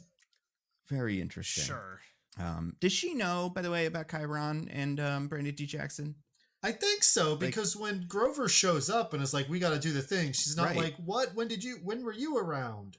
She seems to know immediately who he is. Yeah, interesting. I do think Joey Pants is perhaps the best part of this movie. It's not a question. Oh, no, I think there's one better part, but we'll get to it. Okay. Yeah, there are a couple things that almost work for me, but just, man, this is like, I'd like to believe that this movie takes place somewhat, like in the same universe as the Daredevil movie, and his character just got obsessed with reporting about Daredevil and got fired, and like his life spun out of control. Solid theory. It's probable. I spun the wheel again, you guys. Landed on one of Diggins's. Well, actually, no. It lands on one of DJ's first. The Satyr Protector. Let's talk about him. Yeah, we gotta get him first. So Brandon T. Jackson, who is this, I think he's like 50 when they film this.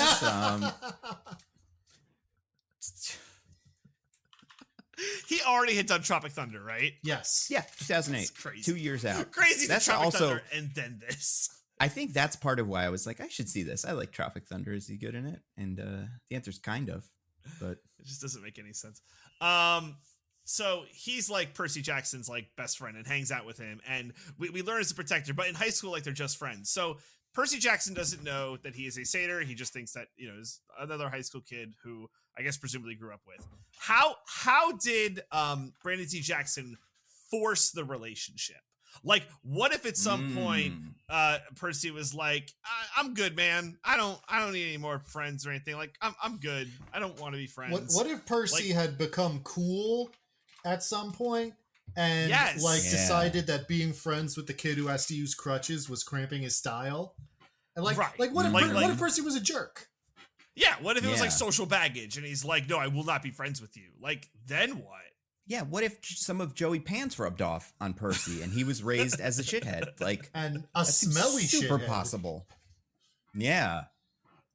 The problem with Percy is he keeps going underwater, so he probably get a little bit more clean. Now it negates some of the smell. And like then it's in a stalker situation where he's just like, I'm following you. It's like, no man, get away from me. Stranger danger. Like just like it's like an interesting situation that we thrust in.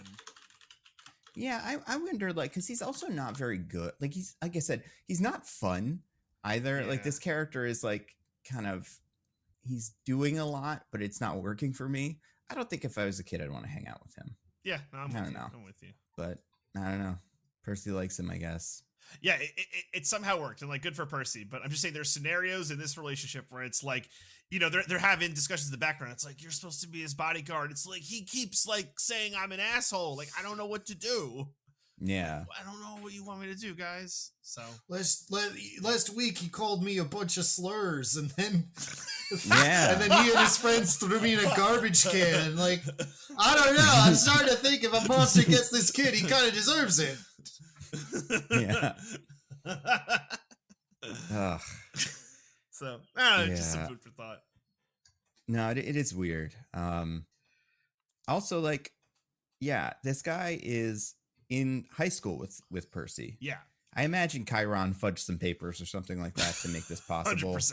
But like, still, what do people think he is? Do people think he's a child? Apparently. Nobody questions his presence in a high school classroom.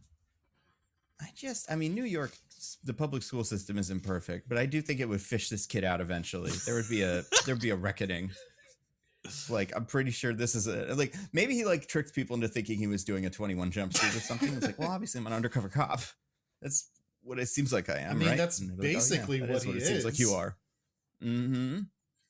And it works perfectly. Mm-hmm. While we're on the topic of him, do you think he needed to do the crutches thing? Because I don't think he did. Well, no, it seemed like he did. It seems all horse people must do some kind of like handicap thing, right? And I get the wheelchair because he walks differently because he is a horse in real life instead of a human being. Right. So like, but like the satyr has 2 legs. Why does he need to have a thing? I don't know, especially because the really weird thing about that for me is after Percy knows that he's a satyr and but he's still in his human disguise because they're, you know, going to the Parthenon in Nashville or whatever, places where humans are. And he uses the crutches again when he has his human disguise on, and I'm like, but we've established you don't need those. So like, why are you still doing this? And you're also kind of like, well, maybe, because in my head, when this whole thing started, I was like, oh, I guess he walks like strangely in a way that wouldn't make sense. But then it's like, well, if that's the case, whatever magic you're using to make it seem like you have legs, just make the legs walk the way you would expect instead of, you know, bending the strange way because of the satyr. But also, yeah, you'd figure his crutches are like a weapon or something, like another secret gun that they can use to shoot the devil, but they're not. They're just crutches. He uses them for karate every so often, but like he uses them as a weapon to take out Joey Pants. So to hit Joey Pants and the Joey Pants.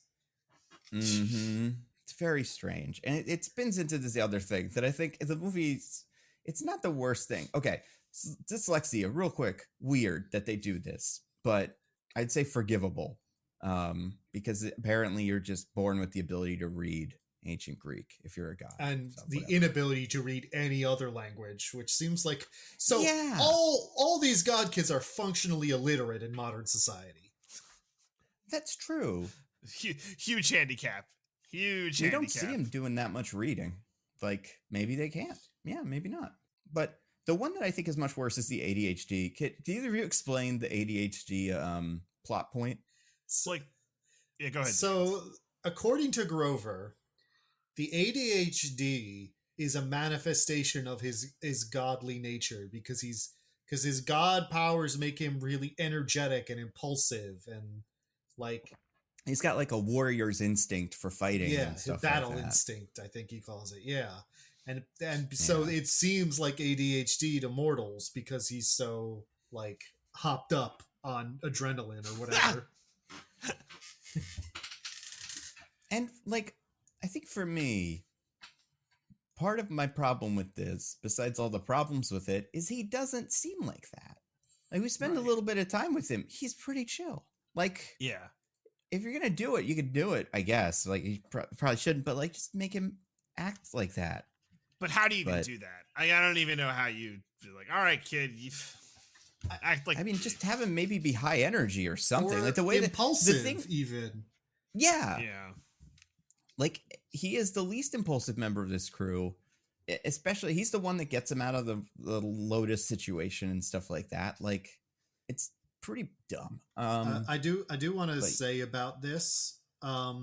Apparently, the reason this plot point thing is from the books, and apparently the reason it exists is because the author's kids have dyslexia and ADHD.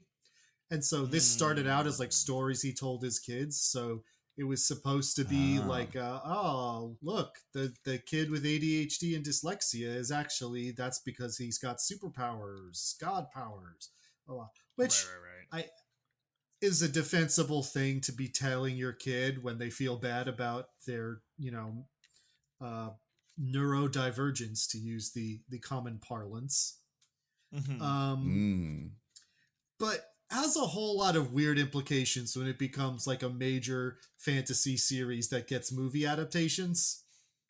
Yeah, and especially when like you get the thing where you're connecting, like you're saying, neurodivergence to God stuff, sure, whatever. But then also every character in a wheelchair, every character in like with crutches is also connected to God stuff. And it's like that, I think, is the way more strange one to me. But it feels like it stems from this other thing where it's like, I don't know, it's all these Harry Potter and all this is bad X-Men, and like it's just that kind of, oh, you seem different but you're actually cool. And yeah, it's like they know that Professor X is supposed to have a wheelchair but they don't know why, but they're like, we actually should probably put Pierce Brosnan in a wheelchair because he's the Professor X of these guys. But yeah, I don't know, it's pretty weird.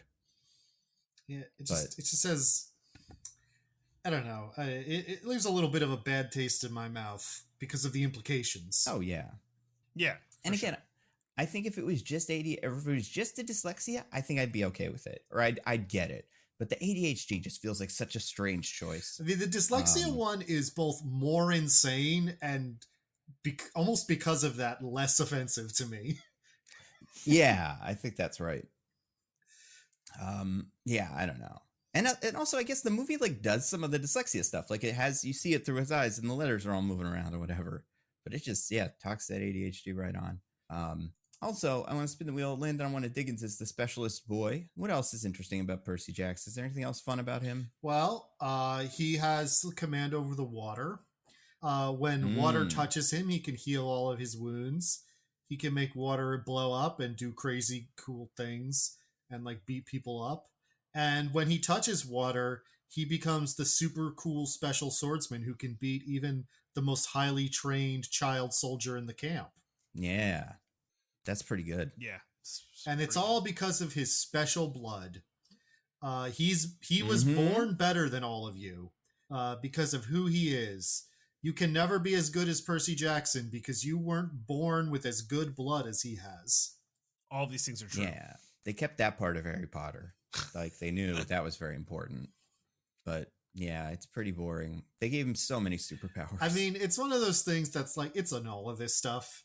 So it's like, hard to say that Percy Jackson is some special offender in this regard. But also it's one of those things that every time you think about it is like, that's kind of bad to be like, when you can be born with the good blood that makes you better than everybody else. Yeah. Like when Star Wars was like, Rey is powerful because she's got the good blood, except her good blood is evil blood. But as long as you're nice, then it's good blood. Yeah. Yeah. It's cool. All that stuff in the camp, I think, is pretty weird. I don't know. What do you think? Is all day sword fighting for these kids? Or do they learn like geography? They do archery. That's true. Yeah.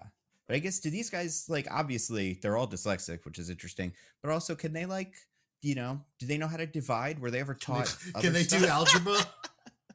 Yeah, do they know the state capitals? Like, I don't know. I mean, that is another Harry Potter-like thing, right? Where it's like, yeah. what kind of real-world education are these kids getting?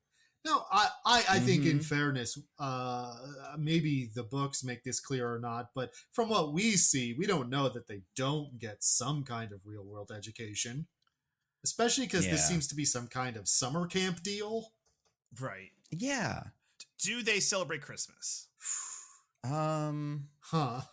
Is there some Greek deity that also can have been Santa Claus? Like, is Dionysus what Santa Claus seemed? He appeared as Santa Claus to some people, and then that's where the myth came from. That's really based more on Germanic traditions than. Although I guess Saint Nicholas is Turkish. In Harry Potter, it was like he was like a wizard, right? Because they celebrate Christmas. And Jesus was also kind of a wizard. And Jesus was a wizard too, I guess. Can Jesus have been one of these guys? Have been a godchild? Yeah. I mean, in the literal sense? I mean, but like one of the Greek godchildren, yeah. I mean... He was like, I'm the son of God. And they were all like, yeah, Jewish God, the one we like. And he's like, I guess, I don't know. They weren't super specific. I mean, when they told me this the other day. I don't think Zeus was leaving anyone a virgin. You know what I mean? That's a good point. Yeah. Well, I guess if I were Mary and if I got pregnant with the Son of God and Joseph came home and he was like, "You didn't have sex with anybody?" "No, I just rode this swan." I'd be like, "Yeah, I guess you didn't have sex with anybody either. You're still virgin, but maybe you're not. I guess." Yeah, there was just a rain of gold came down upon me, and then the next day I was pregnant. It's like, I guess that doesn't count. Yeah, I'd have to imagine Christian God did something. He didn't like touch her tummy or something, like just do a little bit of magic. Just nothing. He was just like, "You're pregnant now. Go get him." Like he has to, I don't know, the wind blew, everybody's hair stood up for a second, and then it's like, that must mean they're pregnant. Yeah, God, that's who we're talking about. Right. God, exactly. Yeah. Christian God. Yeah. Speaking of special blood, or speaking of camp stuff, remember when I mentioned this in the summary, even if I forgot, even though this was the most interesting thing that happened in the movie, they were having that little campfire, and then like the devil from fucking like Tekken showed up and gave him a little message. Yeah, that was weird. He was like, "Bring me the bolt, or I'll kill your mother." Yeah, I do think I wrote down a couple lines that were like, there's no way. But one of them came in this thing when the monster guy that we'll find out is Hades says, "I sent the Minotaur to abduct your mother." And then Percy Jackson says, "What have you done to her?" He just told you. That's what he did to her. He abducted her. Like, did we accidentally put those lines in the wrong order? I don't know. Oh, did you include in the lines you wrote down my favorite line in the movie? That actually came way at the beginning. We're well past it. Oh, no, then probably not. What was it? This is like high school without the musical. Oh, God. Insane. Oh, yeah. That was rough. Insane. One of Grover's many bangers. Yeah, like, the character, man, just, like, sucks. He's not good. Apparently, again, this is something I looked up, it's, like, completely not what that character is in the books. He's, like, awkward and shy. Yeah, I think that makes sense. Because he's like Ron kind of in this, but like I guess Ron's also kind of insufferable sometimes. We need a crazy, zany, wacky character. Well, I think I might know why they made changes to his personality, and it doesn't reflect well on anyone involved. It might be. What do you think it might be after they cast the character, they were like, "Well, obviously, then we need to make some changes to the personality because this no longer makes sense." Yeah, I wonder, like, part of the personality thing, he kind of, because I was thinking about this, I'm like, what other movie has, not necessarily, like, played by a black actor, but just some magical protector thing that's following around the hero and, like, talks way too much. And it's like Mulan a little bit. And I feel like a lot of these, the strength of the thing is, like, is the guy funny on his own? I got nothing against Brandon T. Jackson. But yeah, like, all of his jokes are bad. And the characters aren't like, "Jesus Christ, stop talking." They like just let it happen. Yeah. If they hated it, I might be on board. Oh, what's the really bad one from the original D&D movie? Oh yeah. What was that character's name? It was like slugs or something. Snails. Yeah. Snails. Mm-hmm. Yeah, that was a bad one. It's like, and it's just like, yeah, they've tried this a lot. Every Disney movie has one of these, and it's all just like, is that guy funny outside the Disney movie? Then maybe it'll work. But then sometimes they're not funny, and then it doesn't work. I mean, I don't know what do people think of Josh Gad, but like that's the one time when it's the opposite. Josh Gad is good in that movie and almost nowhere else. I mean, yeah. Do you think this should have been Josh Gad instead? Probably. That would have been pretty funny. They would. I think they could have gotten the age right. Yeah, I think he probably would have lined up just as well as Brandon T. Jackson. Yeah, it's like right Brandon there. T. Jackson, by the way, because I don't know how old. I haven't looked this up. Do either of you guys know how old he is right now? And was when or they at filmed the this? movie? At the movie. 25? 5. Yeah, that's my guess too. Okay, let's see. He is currently 39. This movie came out 14 years ago. 25? Yeah. Wow. Look at us. And Alexander Daddario is 23. And Logan Lerman was 17. Or 18, maybe. Depends. Seems like it's around Depends if they were filming the kiss scene or not. Yeah. Yeah, exactly. It's just such a strange, like, I don't, like, I mean, we've talked about Harry Potter a lot. And I don't really like those movies. But like the casting is so good. Mm-hmm. There's no Alan Rickman in this, or how dare you not say that Pierce Brosnan isn't Alan Rickman? Pierce Brosnan is no Alan Rickman. He's barely in the movie. That's true. Yeah, I mean, I do like that he's a centaur. I think that's fun. Sure, but they also don't do that much stuff with it. He's just kind of there, a little bit higher than everybody else. But a lot of down angle shots, up angle shots. I just miss, like, I think do you think they tried to cast children like they did with Harry Potter and they just didn't wanna? Or were they like Alexander Daddario, the hot thing we all love so much from whatever True she did Detective. before this? We got to put her in here. Well, True Detective was after this, Yeah, right? so, It has to have been. It was. Like, was she? I think she was in. This was like, she was in some USA show, right? Was she in like Suits or something? Oh, was they she? were all in Suits.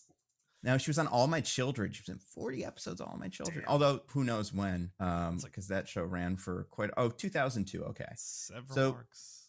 She's mostly from that. She's in a couple of other things, small roles, and like Nurse Jackie or whatever. But then, yeah, this is, I would say, her first big thing. White Collar was her USA show.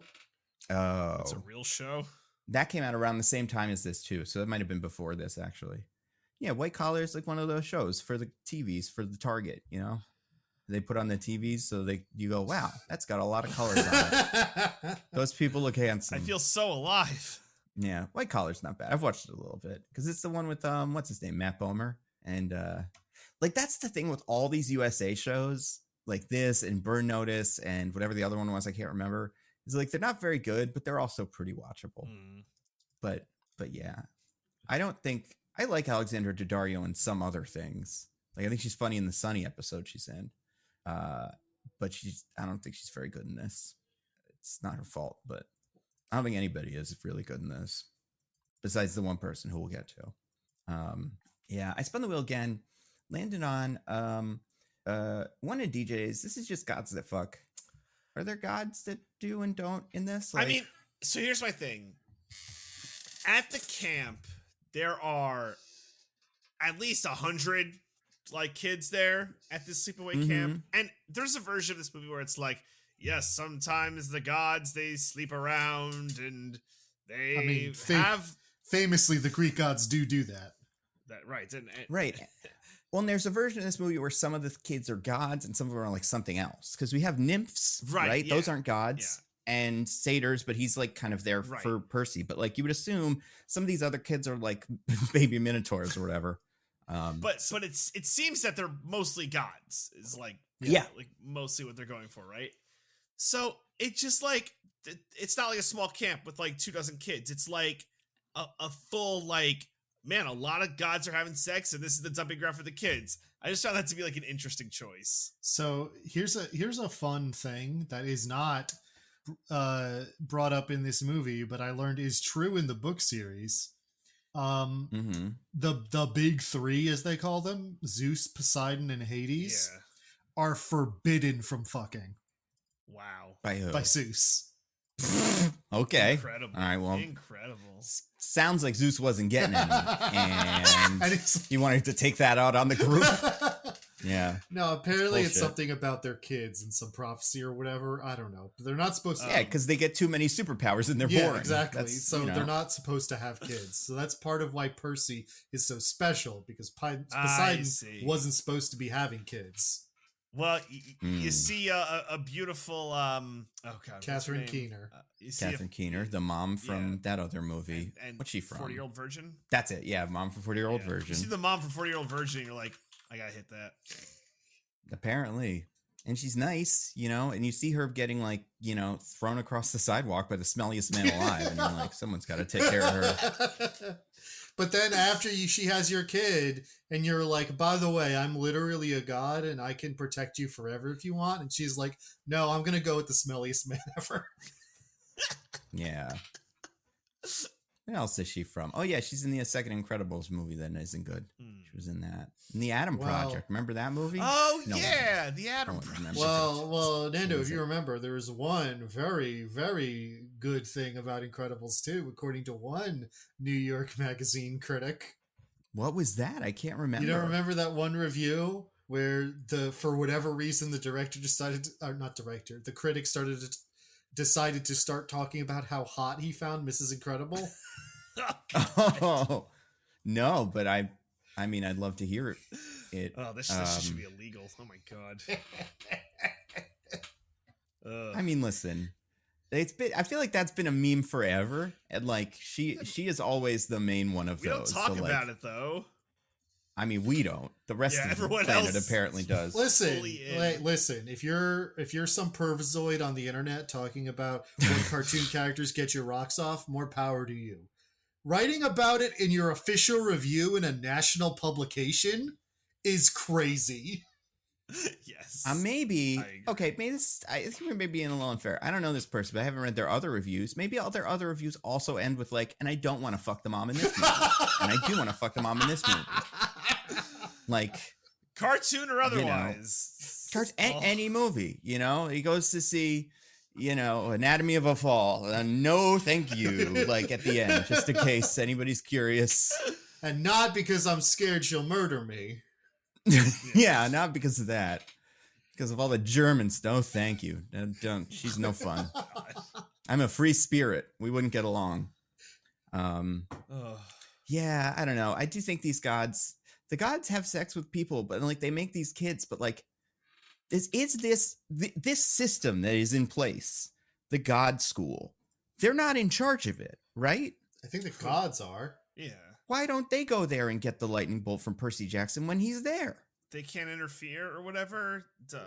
They're in charge of it. Why not? Like, I just don't Like, understand. These two things don't work In fact, together. a thing I think is not mentioned in this one, but turns out to be true in the next movie, is that the camp counselor is Dionysus. Oh. It's like a punishment for being a little freak, but Yeah. Cool. Okay. but he's in charge. Go be a little freak with those minors. Go have fun, Dionysus. That's what you should do with that person. Now, when you say minor, you mean like, you know, like a minor, like someone who mines. Well, to be fair, there's only one minor in this whole camp. Most of them are like 30-year-old adults. That's So a fair point. it's not as bad of a problem. Speaking of the camp kids, one of my favorite lines in this movie comes from Luke during the explanation of why they hate the gods and stuff. He says, "The gods are selfish. They only care about themselves." Good line. In case you didn't know what that selfish second one meant. or that first one. Yeah. Gods are selfish. The end. But, you know, You could do 0 of them. It would be fine. it's pretty cool. Luke is an interesting character. I wanted him to be good. I really did. Because he was But nice also, to Percy. as soon as that scene happened, you're like, well, obviously. I was like, well, obviously, but also like, what is like? I think we don't spend enough time with him to understand this, and the problem of that they go on this little fetch quest is like, I just couldn't figure out what this kid got out of any of it. And part of me was like, does Hades hate Zeus for some reason? And everybody knows that, but we don't, because we don't really, you know, we haven't seen what's going on. But yeah, I don't know. It's pretty weird. Speaking of that, I spun the wheel again, landed on one of mine, Geostorm. When there's speaking of Gerard everything's Butler. out of sync. Yeah, they get Geostorm happens on Earth. We keep checking on the news, and it's like, by the way, Geostorm. Pretty good. In case anyone was wondering. But there's no lightning. No lightning. Yeah, just a lot of like wind and water and stuff. Although weirdly, Geostorm is never happening where our heroes are. Even though they're like, Geostorm is all over the Earth. They go to Vegas and it's clear skies, baby. No worries here. Yeah, you'd think like for the gods, there would be better surveillance on these kids, but also just there would be better surveillance on what's going on in general. Like when the Parthenon explodes in a big fight with a Hydra, Zeus would be like, oh, that's probably where they are. But like, or there'd be like a camera set up in front of the Hollywood sign in case anyone disappears in that portal, we'd know. But maybe they really just don't give a shit about any of this. Maybe the reason satyrs get assigned as protectors is because as half goats, they are powerfully smelly. That makes a lot of sense. So gods, that would be good. Yeah, actually. Gods can't figure out where they are because of the powerful goat stink emanating from Grover.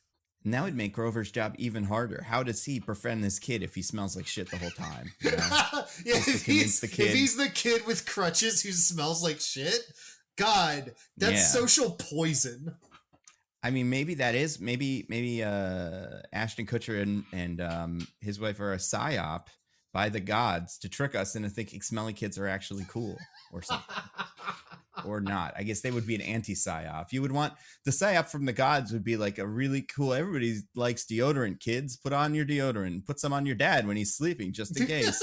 And then they could find all the little god kids. But they're trying to hide the god kids because it's the monsters that can find the god kids that would make them upset, right? Well, some are and some aren't. Like Hades, I think if he had the option in New York, would have just snatched the kid if he could. But yeah, I don't know. The movie's bad. It doesn't make any sense. I spun the wheel again.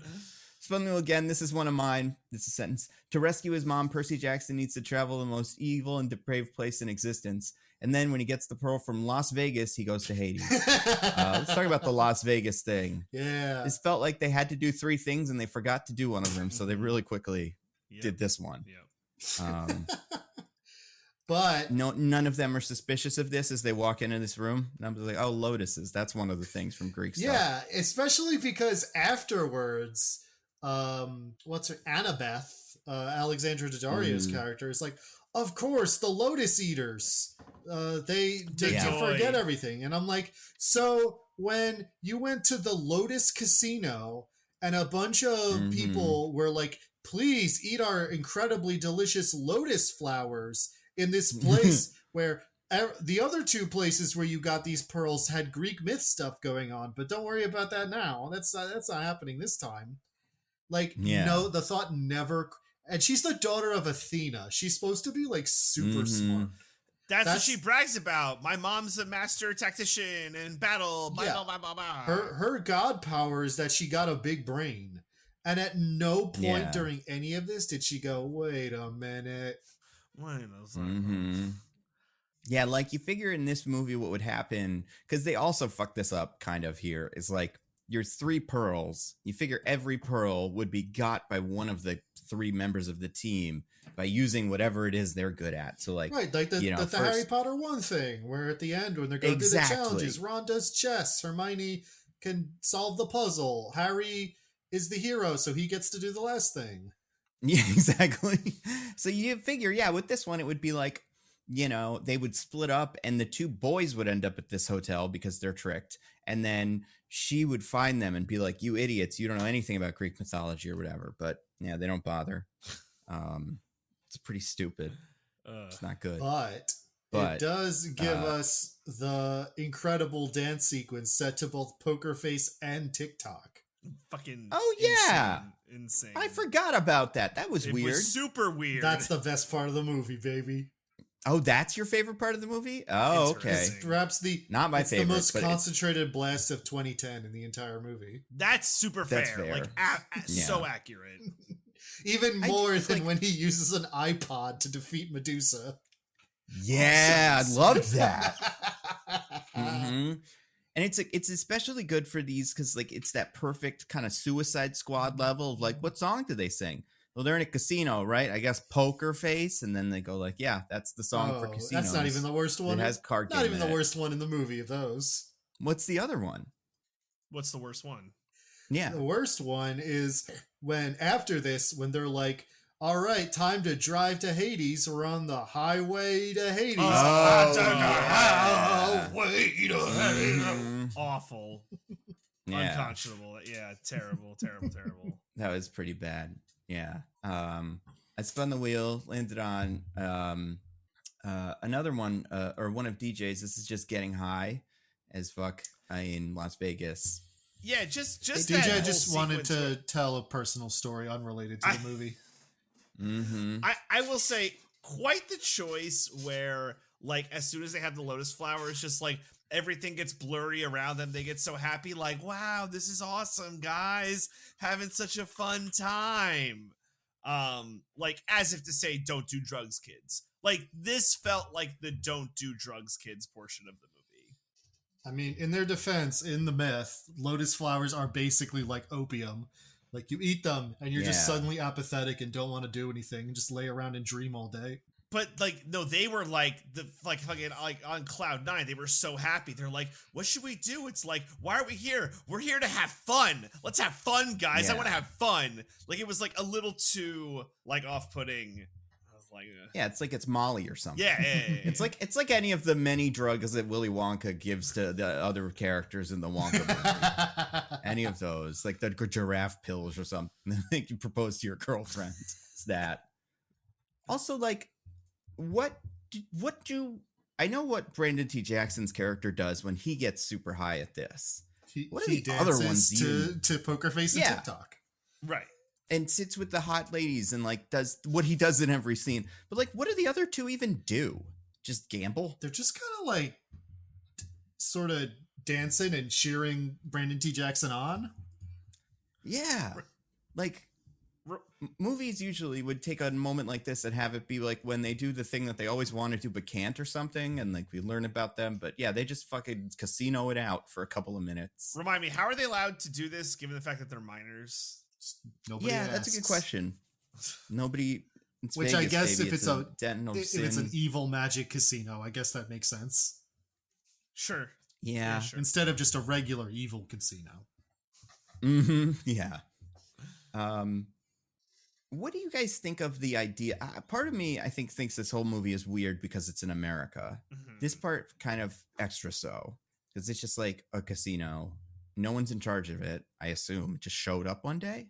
Like, well, this is like a weird Greek myth thing that I wanted to mention, which is when Annabeth is talking about it, she's like, the lotus eaters who try to trick people into eating the lotus flower. And I'm like, that's not what those are. There's no person who tricks you. There just is the lotus flower. And if you eat it, you never want to leave. Right. You kind of figured there would be some god using the lotus flower or something, or like another villain. But yeah, they don't do that at all. It's just a thing. And there's just regular guys stuck there. Not even Greek myth kids. Yeah, there's like some dude from 1971. Who's still young and hip and stuff. Yeah, I couldn't figure out that one, like how he was like not decrepit or whatever. Well, it seems like time doesn't flow for the people in the casino. You're just there forever and never age while time flows outside. Honestly, great deal. Sounds honestly, amazing. I'd say take some of these cookies on the road, you know? And we'll have some fun. When we get home and we solve all this lightning thief stuff, we can just load us out. See what happens, you know? Yeah, because apparently it wears off. Because, like, as soon as he stops eating them, then he's not under control anymore. So, yeah, just take him for the road. Bro down. Yeah, he's a dumb guy. It's a question I have. It's just, what was the underworld before Hollywood? Is it just a big portal in the middle of California? Or did they build the Hollywood sign to be a portal to hell? I don't know. Because, you see, there's two ways that this sort of thing can go. It's that either, you know, that's always what it was and things built up around it because of the influence from that thing. Or the other way around, the influence of mortal institutions creates these connections. Right, yeah. The first one doesn't feel like it would make any sense because it's in the middle of California. Yeah, I don't know why the Greek gods would have their entrance there, or their entrance to Olympus in the Empire State Building, for that matter. Yeah, that's fair. And that one, at least, it's like closer to the coast, but like even, yeah, it's still pretty far from them.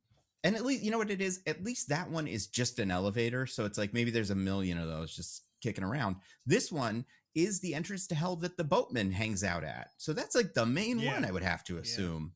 But then, yeah, the other one you're saying where like the second one, I think makes more sense, where it's like they build it around there and then it shows up. But then it's in Las Vegas for sure. Like, Also, it's really worth noting because like this isn't a thing that comes up much. Mount Olympus is a real mountain that exists. Yes. Oh, really? Yeah. That's the. Anybody ever gotten to the top? Yeah, sure. But like that's like a joke people make sometimes, where you ask an ancient Greek, like, "Hey, where are the gods?" Yeah, they're over there, right up in that mountain. Anyone ever go up and check? That's fun. Nice. But like, whenever everyone's like, "Wow, Mount Olympus is here," I'm like, but. I mean, I guess the metaphorical god Mount Olympus, sure, but there's a real Mount Olympus. Why aren't they there? Yeah. I don't know if this is tipping a future Wheel Slice Nando, but I did think there was a very interesting choice here, and I don't know if this is in the books as well, but it's like, yes, the place to where the gods are is in New York City, and hell is in Hollywood. Like, very much like the East Coast is so great. And no, that makes sense. New York City is the best of our cities, and LA is the worst. Diggins is basically showcasing what I'm talking about here, where, you know. Yeah. They're just stating objective facts, DJ. I don't know what to tell you. And this is exactly it. And I guess the Percy Jackson canon also believes that. And I guess is correct. It would be. I don't know. I mean, I wonder if, like, how would you do this? Would you have, like, it be in some random place? Would they have to? I feel like you would have to travel to Greece at some point in this movie about the Greek gods, but they just don't do that. You'd think they'd need to get like some sort of portal to get to Greece so they could squeeze through like the TSA, which is really fucked up this whole Greek gods kids thing because none of them have actual IDs. Maybe this is a Harry Potter situation where I don't know if you guys know this, but magic originated in America. Maybe the Greek gods originated in America. That's where it all started. Yeah, I think they did. Just like how Jesus came here. Yeah, that's right. Yeah, they all hung out. I know one of the things that happens in these books eventually is they do get into the other pantheons of gods. I don't think they do Jesus, but like they do, I think the Roman gods and then maybe the Egyptian gods or something. Okay. So I'm sure they'll also be in America, but I wonder where they'll be. What do you mean they do the Roman gods? They're just the same gods with different names. I know. And I think that's what it is. It's like they have a multiverse where there's a different universe or something of those guys. I think someone explained this to me when the movie came out, and I was like, that sounds pretty funny. But I believe it. I don't know what the explanation is. They even use the Roman name for Hercules, like most people do. Yeah. Which, like, where's he? Where's some of those guys? Yeah. Are they just dead? Where's Perseus? We have a Minotaur. Where's Theseus?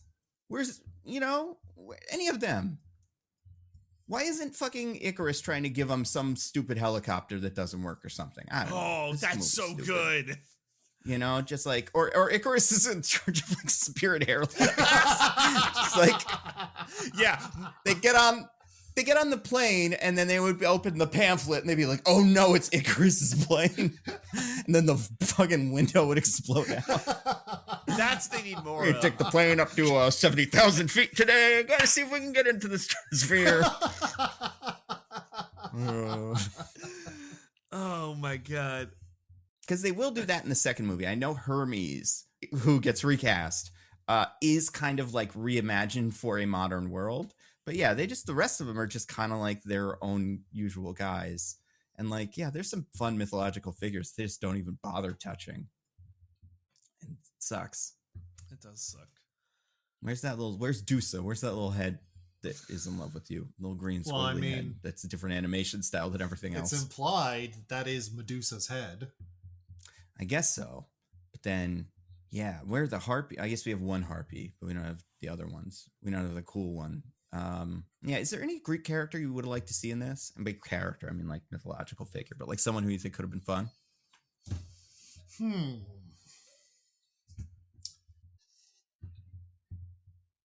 Let me think. What's a really fun Greek mythological guy? I want someone kind of trickster, someone who's like, because like the Medusa fight is fine, but it's like very straightforward. I want someone who tried to like, although the Lotus more like conniving, not just like. I mean, like you've got like Circe, right? The god that turns people into pigs in the Odyssey. She's kind of that.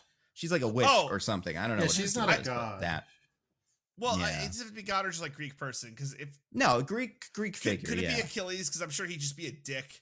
Like or like a professional athlete or something. But he's Aaron Rodgers. He's like out there sprains his Achilles, and then he's out there be like, the vaccines are bad, right? The vaccines aren't good, man. You can't trust what anyone says. You gotta get your mom to dip you in the river Styx when you're a kid. That's the only way to protect yourself. Yeah, that Styx water is good. It'll take care of all illnesses. But don't go the whole way. Not that natural stuff. If you go the whole way, it's bad. Mm-hmm. Only I do think 95%. Yeah, he isn't an easy one to put in this because he could do anything, just a bad version of that. Like, I don't know what the character of Achilles usually is outside of like Troy, where he's Brad Pitt and he's cool and sweet. Right. But like, have it be President Achilles or something. I mean, Grover implies that a half god has been president. Yeah. Which one do you think that was? This is pre-Trump, so it can't be Trump. Is it Obama? I mean, it's JFK, right? Yeah, it's JFK. Have we ever had a Greek president? I mean, not that matters because none of these people are Greek, but I don't think so. I don't know. I don't think so. What if it was Michael Dukakis? He was never president, but he ran. I think it has to be FDR because he had a wheelchair. He was a centaur. Greek exactly. Oh, yeah. I guess he wouldn't be a kid then of them, but there has to be some sort of weird, like. I mean, technically, Chiron is Zeus's brother, sort of. Oh, interesting. He's a child. Well, in some myths, he is the child of Kronos and a nymph, and the reason he's a centaur is because Rhea, Kronos' wife, walked in on them while they were having sex, and so to not get caught, Kronos turned into a horse and ran away. Hell yeah! I guess some horse semen came out of his horse dick. Oh my god! And impregnated her with a centaur. Oh, that's like the worst thing I ever heard. Oh my god! I mean, it's like how Loki gave birth to Sleipnir, the 6-legged horse that Odin rides. Right. Because he was a female horse at the time. Classic. It's classic. Now that I'm thinking about it, where's Sisyphus or any of those guys? In hell. Right. And yeah, I guess you would have had to have them be in hell. But then have them be out of hell because it's more fun, and have him be like, what's Sisyphus doing in America? Oh, what would have been fun if they had to go see Prometheus. And he was just still getting his liver eaten by an eagle every day. So they got to go talk to him while he's like, oh God, it hurts every day. Okay, so you're gonna want to take a left at the dispensary, and then that feels like the kind of thing that Will Ferrell could have done pretty well. Oh, that's like really good. Just guys suffering who does take a break to like be helpful. Yeah, I think you could put Sisyphus in the casino or something, trying to win some game that he can't win or something. Sisyphus is playing the slots, and he keeps getting jackpots, so then spends them all trying to get more jackpots. Yeah, it'd be like 7, Boulder, no, and then they'd lose or something. I don't know. These things write themselves, except for not when you're writing the script for this movie, but like afterwards, I guess. I do think, and Dionysus, I think, is the slam dunk, because like Dionysus could be so troublesome in so many different ways. Like he could be dumb and always drunk. He could be trying to get the kids to do something. Well, not kids, I guess, the adults to do something where it's like, go to this party in the rave or whatever. But can I give you a crazy one? Or sorry, not crazy one, like a very obscure one. Turns out that the host of Forged in Fire is Hephaestus. Yeah. No one cares about this reference, but It's good for me. I know what you're talking about. That sword show where they make swords and stuff, right? Yeah. We all love Forge and Fire. Yeah, I guess you could do. Hephaestus could be a bunch of things, right? He could make like the iPhones or something. He could be the Steve Jobs of this universe. Or he could be like a MythBuster type figure who they have to find to like help them build some dumb thing. Who's Elon Musk? Is he some kind of god? Absolutely not. No, he has to be like Narcissus or one of those guys, right? Like one of the King Midas, maybe. One of the tragic, not tragic figures, but the cautionary tale kind of Greek characters. Yeah. But also he has a Tesla, so maybe he's like Zeus or something, or like a character connected to electricity, right? Because he wants to make his electric car. You know what? That's what they did. If they make that movie today, he's stealing the Bolt to do electric cars or something. But that would be a good guy thing, so maybe he can't do that. I don't know. This movie's bad. Or Elon Musk is the bad guy stealing the lightning bolt from Zeus. Zeus goes to Percy. Well, Zeus goes to Percy Jackson. Percy Jackson, I need you to infiltrate Elon Musk. He's stolen the lightning bolt. Well, then that's the thing, though. If he's stealing it, it's like, why is he stealing it? So he can make electric cars a thing. And he'd be like, well, that's not that bad, though. Zeus, maybe let us use the lightning bolt for a couple of years. That and to make Twitter bad or whatever. Or to like elect Joe Rogan president or something. Like there's some other things using lightning for. Yeah. I will say, I know the next one of these is about, I don't know what the next one actually is about. I know a Cyclops is one of their friends. It's like a little boy Cyclops with like a weird one eye thing going on. But like, yeah, it's weird that that's not in here, but I don't know. I do kind of want to watch the show now that I've seen this. I want to see what a good one is. I do think that the kid that plays him in the show is probably better than Logan Lerman. It's the kid from Adam Project, Walter Scobell. Oh, so they actually got a child? Yeah, right. Anyone could be better than they Logan did get Lerman. a child. I don't even hate Logan Lerman. I liked it better when he was Emil Hirsch, that other guy that was him for a while. You know, there were like a couple of these kids rolling around that would get all the same roles. And it's like one of our they could each have switched places. One of our white boys. Exactly. Yeah, it was before the Chris's, before the Skarsgårds. There were these, and they were fine. Yeah, I spun the wheel again. Landed on one of DJ's. Or you know what? Yeah, DJ's and Diggins actually. Wait, no, this one pre-Hades reevaluation era. What is this? So my point was that this was we're really living in a golden age of reevaluating Hades these days. Yeah. To various levels of like, you know, jerkishness, but never an outright villain. But back in the Disney's Hercules day, we were all like, God of the underworld. That's where hell is. So Hades is the evil one. And we're just making Hades evil all day long. And we, you know, that's in full display right here, where Hades is just a bad guy who wants to steal the lightning bolt and kill the other gods so he can be the king of hell forever on Earth. This is especially noticeable, honestly, because apparently this is not true in the book. Oh, Hades generally serves this function of like he has Percy's mom and is like trying to get the bolt back from him, but he's only doing it because he thinks Percy also stole something from him. And if he gets it's pretty heavily implied that if he gets the bolt, he's just going to give it back to Zeus. Like he doesn't want it for himself. He just wants to get it back. Yeah. It's interesting. Yeah, I was going to say the part of the movie that I kind of expected was the Diggins part that worked was Rosario Dawson. She felt like the only character that was like playing a character as like, and that character was horny as hell.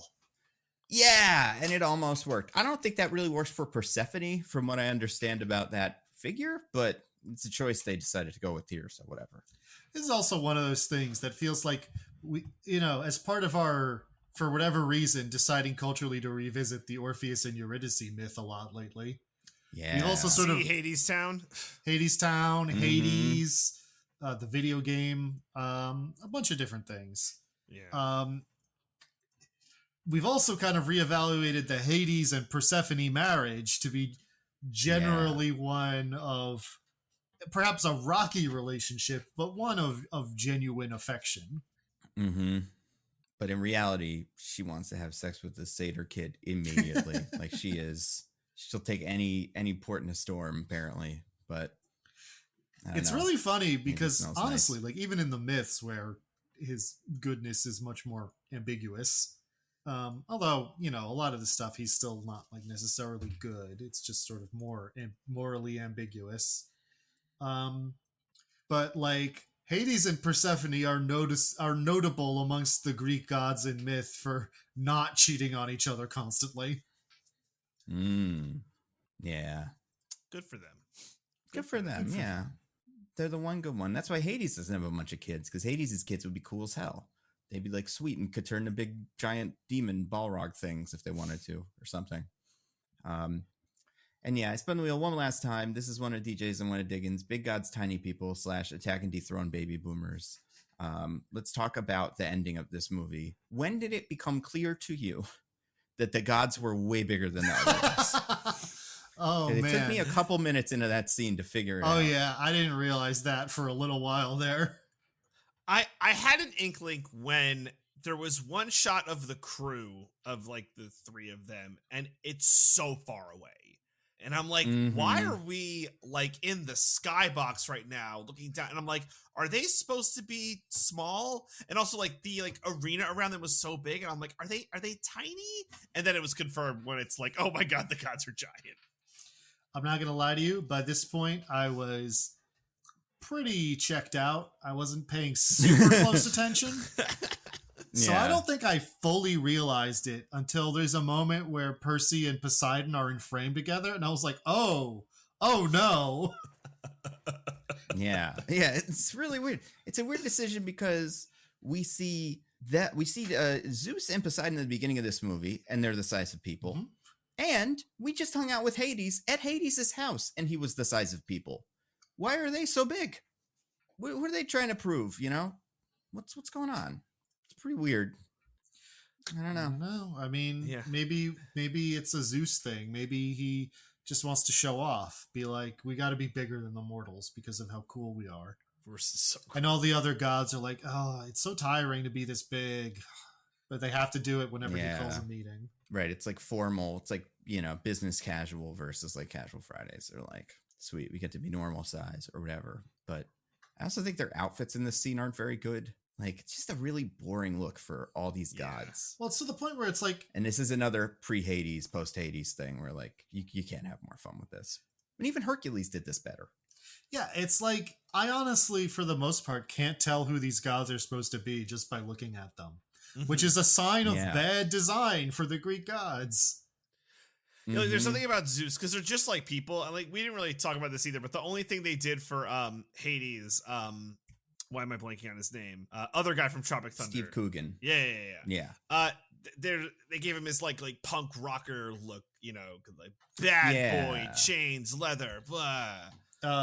What's his name? Grover calls it a Mick Jagger look. Yeah. Which isn't like especially accurate, honestly. Right. And also not especially young. I mean, Grover's like a 70-year-old man. Still, like, why is he not dressed like My Chemical Romance or something in 2010? Yeah. I don't know. But like, so there's that, which I guess is a choice. But then like for everyone else, it's like, nah, not much going on. Yeah. Poseidon and Zeus are the same. Exactly the same. They could be the same actor. I would be convinced. Sean Bean doing the oh my God, Medea is just doing that. Yeah. It's all of them. Mm-hmm. Now you mean the Tyler Perry Medea and not the Greek mythological figure Medea, right? That's true. They should have run into Medea too. Yeah. I honestly don't know what Medea did. The Tyler Perry figure or the Greek mythological figure? No, I actually know what the Tyler Perry one does. What does the Greek mythological one do? The Tyler Perry one. Medea, I believe, is the one who helps out Theseus, but then Theseus is like, actually, I'm going to marry someone else. So she like gets their children to kill him or something. Oof, bummer. Mm-hmm. Yeah, it's not nice.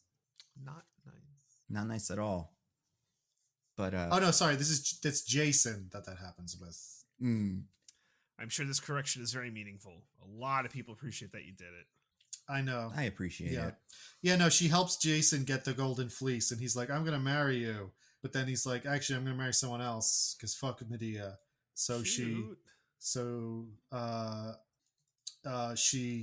murders her own children and his new wife. Say it again. Bummer. Bummer. Yeah, not cool. Yeah, man, these gods, I'm looking at it now, these god designs suck. They don't even have like a signature weapon each of them is holding or something. They are all just people sitting in chairs. The lightning bolt also looked bad. It was like... Sometimes it looked better than other times for me, I think. Yeah, there were sometimes it looked kind of cool, and sometimes it didn't at all. I didn't like Yeah. But hey... I didn't like the sword either. You know why Hades was looking like a Mick Jagger type and not a My Chemical Romance type? Why? Because the gods are baby boomers in this metaphor. Oh, yeah. Right. Talk about that. So Luke shows up and is like, I don't want you to give the bolt back to the gods because I'm evil. I've been evil the whole time, and I want there to be a god war because the gods are terrible. And Percy's like, why? And Luke goes, they've been in charge for so long. It's time for a new generation to take over. That those dang gods are getting to be like up in the 80s. They're clearly losing it on the debate stage. They get confused and don't know what they're saying. They need to be replaced by younger people before this whole world is destroyed. And you're like, looking back on this, I feel like Luke might have a point. Yeah. It's not bad. It's not bad. So good for you, Luke. Man. Yeah, I mean, I feel like this is another... it's the first in a bazillion movies, and this was a Disney movie, I think. Oh, no, it wasn't, actually. I think they just got the rights to it. But, like, it feels very in line with, like, your, Captain America and stuff where the bad guy is trying to do a revolution, but, like, a good revolution that we should do instead of a bad guy one. It's pretty stupid. What was the other thing I was gonna say? I noticed this before. If anybody's like, what does Steve Coogan actually look like? Because we say like kind of looks like Mick Jagger, but not really. I realized after watching it again, he looks like Benny Safdie on The Curse. That's almost exactly what this character looks like. He has like the stupid leather bands on his arm and like weird jewelry, and stuff like that. But yeah, like why is Charon just like a guy in a big robe, but Hades is like a contemporary dude? So Charon is the only one who is in like period piece. Everyone else is like a fucking guy. And even Persephone's got like a kind of old worldy vibe to her, where like she's got like a big fancy dress on, but like it's kind of contemporary. Is she I was gonna say for a second it looked like she had a cross on, but it's like a dragonfly. That would be so funny. That would be really funny if she had a cross. But yeah, I don't know. Anything else about this movie? There wasn't like a post-credit scene, right? No. Well, if there is, I didn't get to it. Yeah. I watched through the credits. There isn't one. Unless Disney Plus removed it, I guess. Yeah. Now there's just a little ending scene where they're gonna do the kiss, but then they remember that Logan Lerman is underage, so instead she tries to stab him, and then they do a fight. Yeah. Oh yeah, the sword fighting choreography in this movie is pretty nothing too. I haven't talked about this, but it's very like, I don't know, kind of not Empire Strikes Back, but just like waving your thing around and everybody's falling over. Especially that scene where Percy Jackson gets his mojo and like kills everyone. It's very silly. I just thought it was crazy that they were apparently stabbing each other with real swords in this camp. Well, they're gods, right? It's probably fine. I guess, but I figure, like, I don't know, you give them blunted swords so that they can, like, hit each other, but it's not going to stab anybody. Yeah. Right, like, you would figure by now, in this movie, they would have Nerf swords or something. And, like, or, like, just sticks, and they'd be like, I want to fight with a real sword, and then they would get, that's why how dare Annabelle would want to do it. Or at the very least, you don't give the new kid a real sword on his first day. Yeah. Maybe they secretly wanted him dead. Like, that's what this thing is for. It's to kill the ones that are trouble. Like, at the end of the series, it turns out Charon was the villain the whole time, and he's been trying to, guide Percy into getting himself killed. Yeah. Well, I mean, all these gods are fucking, and they're having kids, and they're like, they're not, gods could probably have protected sex, so maybe they gotta thin the herd. Maybe you gotta do a cull. I don't know. Mm-hmm. It's like the real people. The demigods. No, not at all. so big? Oh, you mean the demigod? Yeah, why aren't the demigods half big or something? Why isn't he like a 20-foot tall kid? Do you think maybe that's when you fully manifest your god powers, you get to be 15 feet tall? Yeah, I think that'd be pretty cool. Maybe I guess it's a recessive trait, but yeah. Do you think that Poseidon was 30 feet tall when the magic happened? Hey. Oh my God, yeah, for sure. It was a disaster. Catherine Keener's lucky to have survived.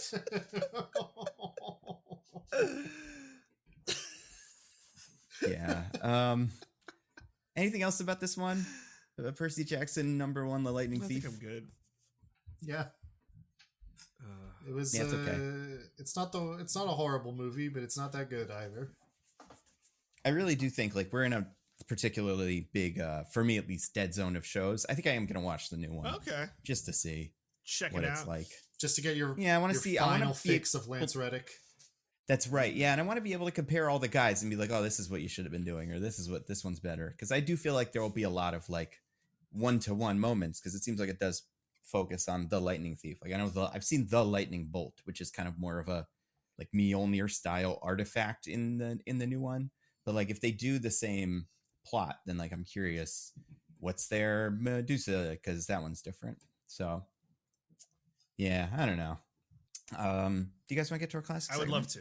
Let's recommend some things. DJ, what do you have to recommend to the fun people? Okay, so I haven't done much this week that's new. I did start playing Power World, but recommending that feels just so basic. Like it feels like a crime at this point that like no one would let me get away with it. You don't want to open that can of worms, DJ. I don't know. Do I? I don't know. Probably not. So I'm not gonna recommend Power World. No, I'm not gonna recommend Power World. That could be for another time. What I am gonna recommend is, so there's a game that I played a few weeks ago. Nando, we actually played it together. It was Vadis. Zoo. I'm probably saying this wrong. So the idea is that you're you're in a zoo and you're each a different animal at the zoo. And you are trying to basically petition to be the mascot of the zoo. And you do this by like negotiating like different kind of like power pieces, stuff like that. It's supposed to be like based off like a ancient Roman senatorial thing. So like I don't know what it's supposed to be like called. It's Zoo Vadis. Yeah, that name is weird. No, Diggins, what should I call it? It's Zoo Vadis. Yeah. I would think Zuvadis. Okay. I don't know there's precisely what that's based on. So there's another game called Quo Vadis that was about the Roman Senate, and it was similar to this. Oh, yeah. I think so. This is kind of a spin-off of that. I think this is a remake of that board game. Yeah. Yes. That's interesting. Okay. So anyway, you're kind of like negotiating with people to like get their votes, and then you're buying their votes, and then you're trying to get different points. You have different powers. You're basically trying to like get your way to be at the zoo and then have the most points at the end. You're the mascot. It's very confusing, but in terms of like negotiations, I think it's like very like fun in terms of like a very unique style play. This is another Reiner Knizia game, by the way, because that's all I recommend now are Reiner Knizia games. Whatever, he makes every game, so I recommend them. And you can get it on Bitewing Games. It's another one that you gotta wait, you gotta pre-order it because it's not in print right now, but it's fine. I just love recommending these games that you could look at but not buy. So yeah, Zuvadis, fun negotiation game. You get it at bitewinggames.com. And that's all I have. And like Power World's fun, I guess, but like I'm not gonna recommend Power World. That's like super silly. Diggins, what do you have to recommend? I have to recommend knowing that Quo Vadis is a Latin phrase meaning "where are you going?" Oh, cool. Cool. That makes sense, kind of, I guess. And where can people get that? Wikipedia. Yeah, dictionary.com, cool, Wikipedia. cool. Yeah. No, I have two older things to recommend this week. One is something I've been going back now that it ended last year after a long time, and I've decided to go back and actually watch all of it because I fell off somewhere in the middle. I've been catching up on the Venture Brothers. Oh, cool. Oh yeah, Obviously, best. very funny show. I haven't. I'm getting to the point where my memories are fuzzier, but I haven't left the material I've seen before yet. But I'm still very much enjoying it. And I have a friend who has finished it now and has said that the later material is like even better. So yeah. Speaking of New York being the center of the universe, it's very New York heavy at the end, which is fun. Good. Yeah. So yeah, if you don't know Venture Brothers, it's an old Adult Swim show. I say old; it literally only ended last year, but it's also only 7 seasons because they took a long time to make. Yeah, every season's like 5 years apart. So I remember watching the show in like high school. Yeah, no, the first it's quite the first old. season was like 2005 or something. Yeah, that sounds crazy. Right. That's wild. Yeah, so it's a kind of sort of a parody of like Johnny Quest and old like adventure shows like that from Hanna-Barbera. But it kind of quickly becomes its own sort of whole universe built around those basic concepts, and like goes off in its own direction, parodying, like still always kind of poking fun at and satirizing like old tropes and like colorful costume villains and stuff like that, but also telling its own like actually pretty engaging story along the way. It's always primarily a comedy, though. It's a very funny show. I mean, listen, those early seasons have some things that I would prefer that weren't in them. Some certain words and references that, maybe people like me were freely throwing around in 2005 that now I'm like, I would prefer if you didn't do that. But other than that, I can't even remember what you're talking about specifically. I'm sure we were much freer with using gay and its variants as an insult back in the mid 2000s. Oh yeah. See, it's tough though in that show because they're all kind of shitty. Yeah, they're also like when a character says it, you're like, that is what you would say. They're all supposed to suck, so it does. Yeah, it's not completely horrible because it's like, well, these guys are supposed to be awful, but at the same time, you're like, hey, if they made it now, they probably wouldn't be doing it like this though. Or they'd have a character step in and be like, what's wrong with you guys? Like, you calling this like, and I think they have done that kind of recently is they've had those things happen. And then a more aware character, hangs a lampshade on it, makes it work. Right. But anyway, yeah. So that's all on Max. If you want to watch that, the whole thing's up there right now, including the movie that ended the series last year. Killers of the Flower Moon. Right. No, just kidding. It's called like it's Heart of the Death Bamboo or Radiant is the blood. Radiant is the blood of the baboon's heart or something. Yeah, that's it. But I also watched an old movie this past week, a very famous one you guys have definitely heard of, called Glengarry Glen Ross. Oh yeah, it's the one where that Alec Baldwin monologue is from, where he says the thing that by the end of the movie you realize was counterproductive and self-destructive and like not helpful at all to the company's goals, and yet for some reason every like business consultant for the past 30 years has been like, that's the model for everything we should be doing. Yeah, well, they switched recently to Wolf of Wall Street, another classic tale of a guy who rocks and kicks ass the whole time. Yeah, so this is kind of a weird recommendation for me.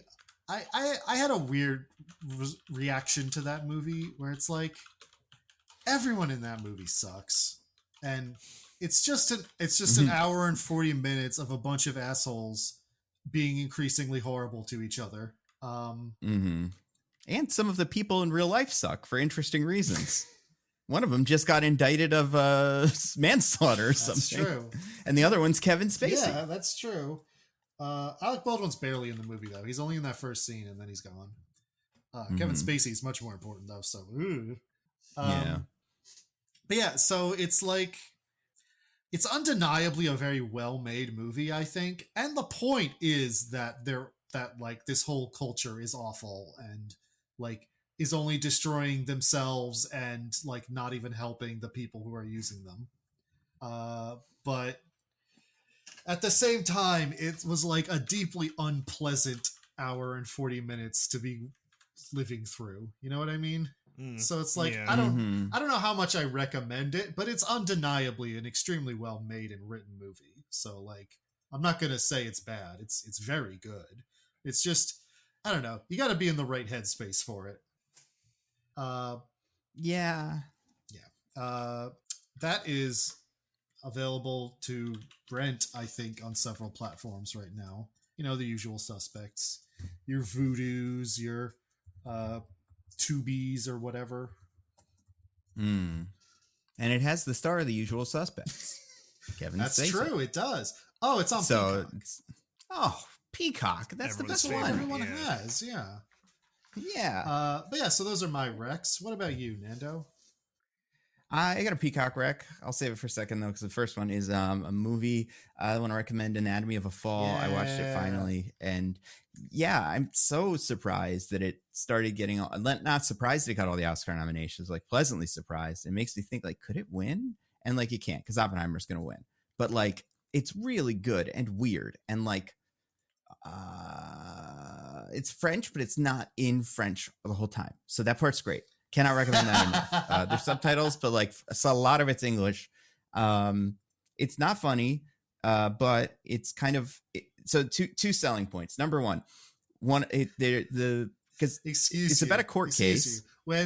When the psychologist is talking about how terrible the woman is, and then she stands up and is like, "Judge, I hate this man. I want to talk about why he sucks." And the judge is like, "Interesting. Please continue." That's very funny. Yeah, that's fair. I think it's a court case for people that don't know, and it's based on a thing that happens early in the movie, and you see a lot of different sides. But so two things that could sell you on it. The defendant, the lawyer representing her, is the prettiest man alive. I don't know what he's from. I don't know. I assume he's really French. But yeah, just quite they make the other guy look like the prosecutor look like a real kind of tool. And then this guy's just got the fanciest hair and very, very pointy face. It's interesting. The second thing though about it, the most important thing is you hear a song maybe 50 times in the movie, and not the full song, but like bits of a song. God. And it is insane what song it is and how it goes.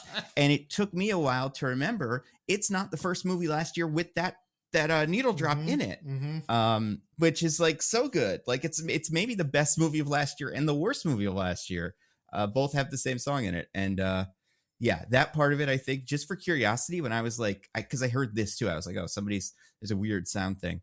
I listened to it and I was like, oh, this is like, or like it started and I was like, oh my God, is it this? And then, yeah, so that part of it's awesome.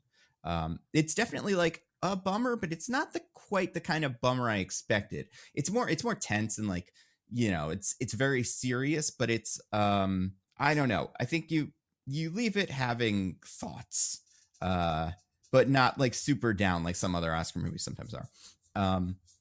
Not to say that tells you anything about like the result of it, but just like the vibe. I also want to recommend, so speak of the opposite of that, Peacock has a new show that in defiance of God and all that is holy is actually, I thought, pretty good, is the TED Show by Seth MacFarlane, and I'm guessing Mark Wahlberg probably produces it or something. He's not in it because it's a prequel. Listeners, you can't see me. I'm making my most incredulous face. I know, and like it's the thing where you watch it and you're like, I enjoy this. But it's like kind of like early Family Guy or like Deadpool or other things like that, where it's just joke after joke after joke after joke. But as long as like one or two a minute connect, it's very like entertaining. I think the episodes are interesting because it is a coming of age story in the 90s or 80s or 90s, I guess, in Boston, which is the funniest place to set anything. I'm really upset Percy Jackson did go to Boston because what could have even been there. But the characters are pretty fun. The situations are like doing drugs for your first time or trying to rent pornography, which is like kind of funny. And yeah, every so often there's a joke that really gets you. So if you can stand any Seth MacFarlane stuff, which I know there's some people who are just like, I do not enjoy anything he does, I will not watch this. I get it. But if you're like, I kind of like some Family Guy stuff, That's pretty fun. And I think most of the actors in it are very good. The kid that plays the main Ted is really funny and like doing a really funny impression of Mark Wahlberg, kind of, which is like even better. How many Vietnamese people does he beat? I haven't finished it yet. So far 0, although that would be really funny if that was the last episode. He is, and I feel like he's probably pretty young. He's born in 97. So does that make him like almost, it's like 17. Yeah. So he's about the age that he is in the show. So that's pretty impressive. Yeah. And yeah, the rest of the cast in it is also very good. So yeah, that's on Peacock. So let's do that thing again. Recommendations. DJ, yours was Vadis by Bitewing Games. Diggins, yours were The Venture Brothers, which you can find on Max, and Glengarry Glen Ross, which you can find on Peacock.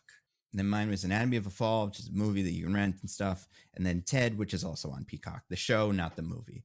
Right? And Ted, going back, you watch the Ted movie and you're like, this isn't very funny, but some of the bits are good. And like, yeah, it's just like that.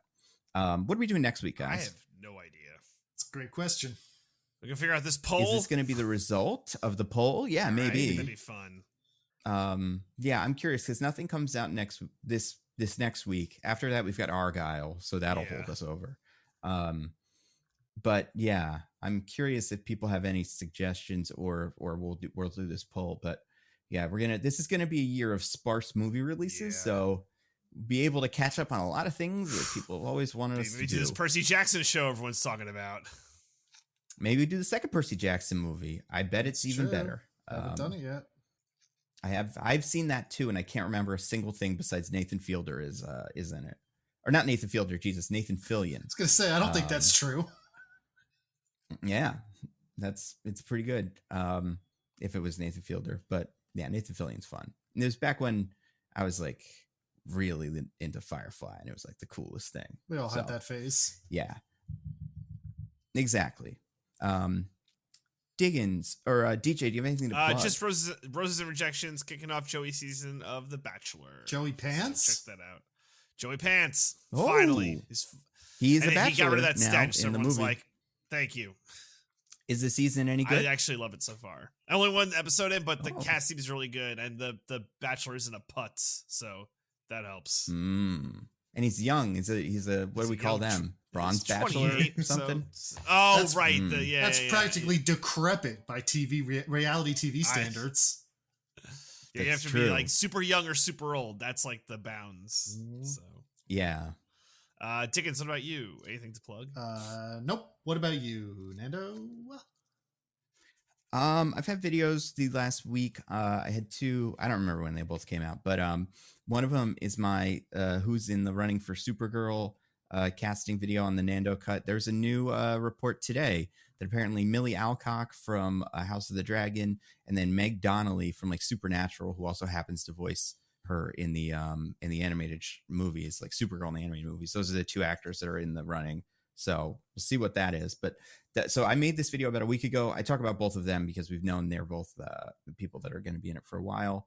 And then I also put on my second Marvel Snap video about Hercules, Beta Ray Bill, and the Grandmaster.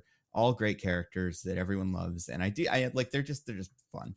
I'm currently reading the Marvel book, all the Jonathan Hickman Avengers stuff, because that's where a lot of the next batch of guys come from. And let me tell you, it is complicated. There are a lot of graphs and stuff like that. So it's quite entertaining. But yeah, that's all on Nando Cut on YouTube and Nebula.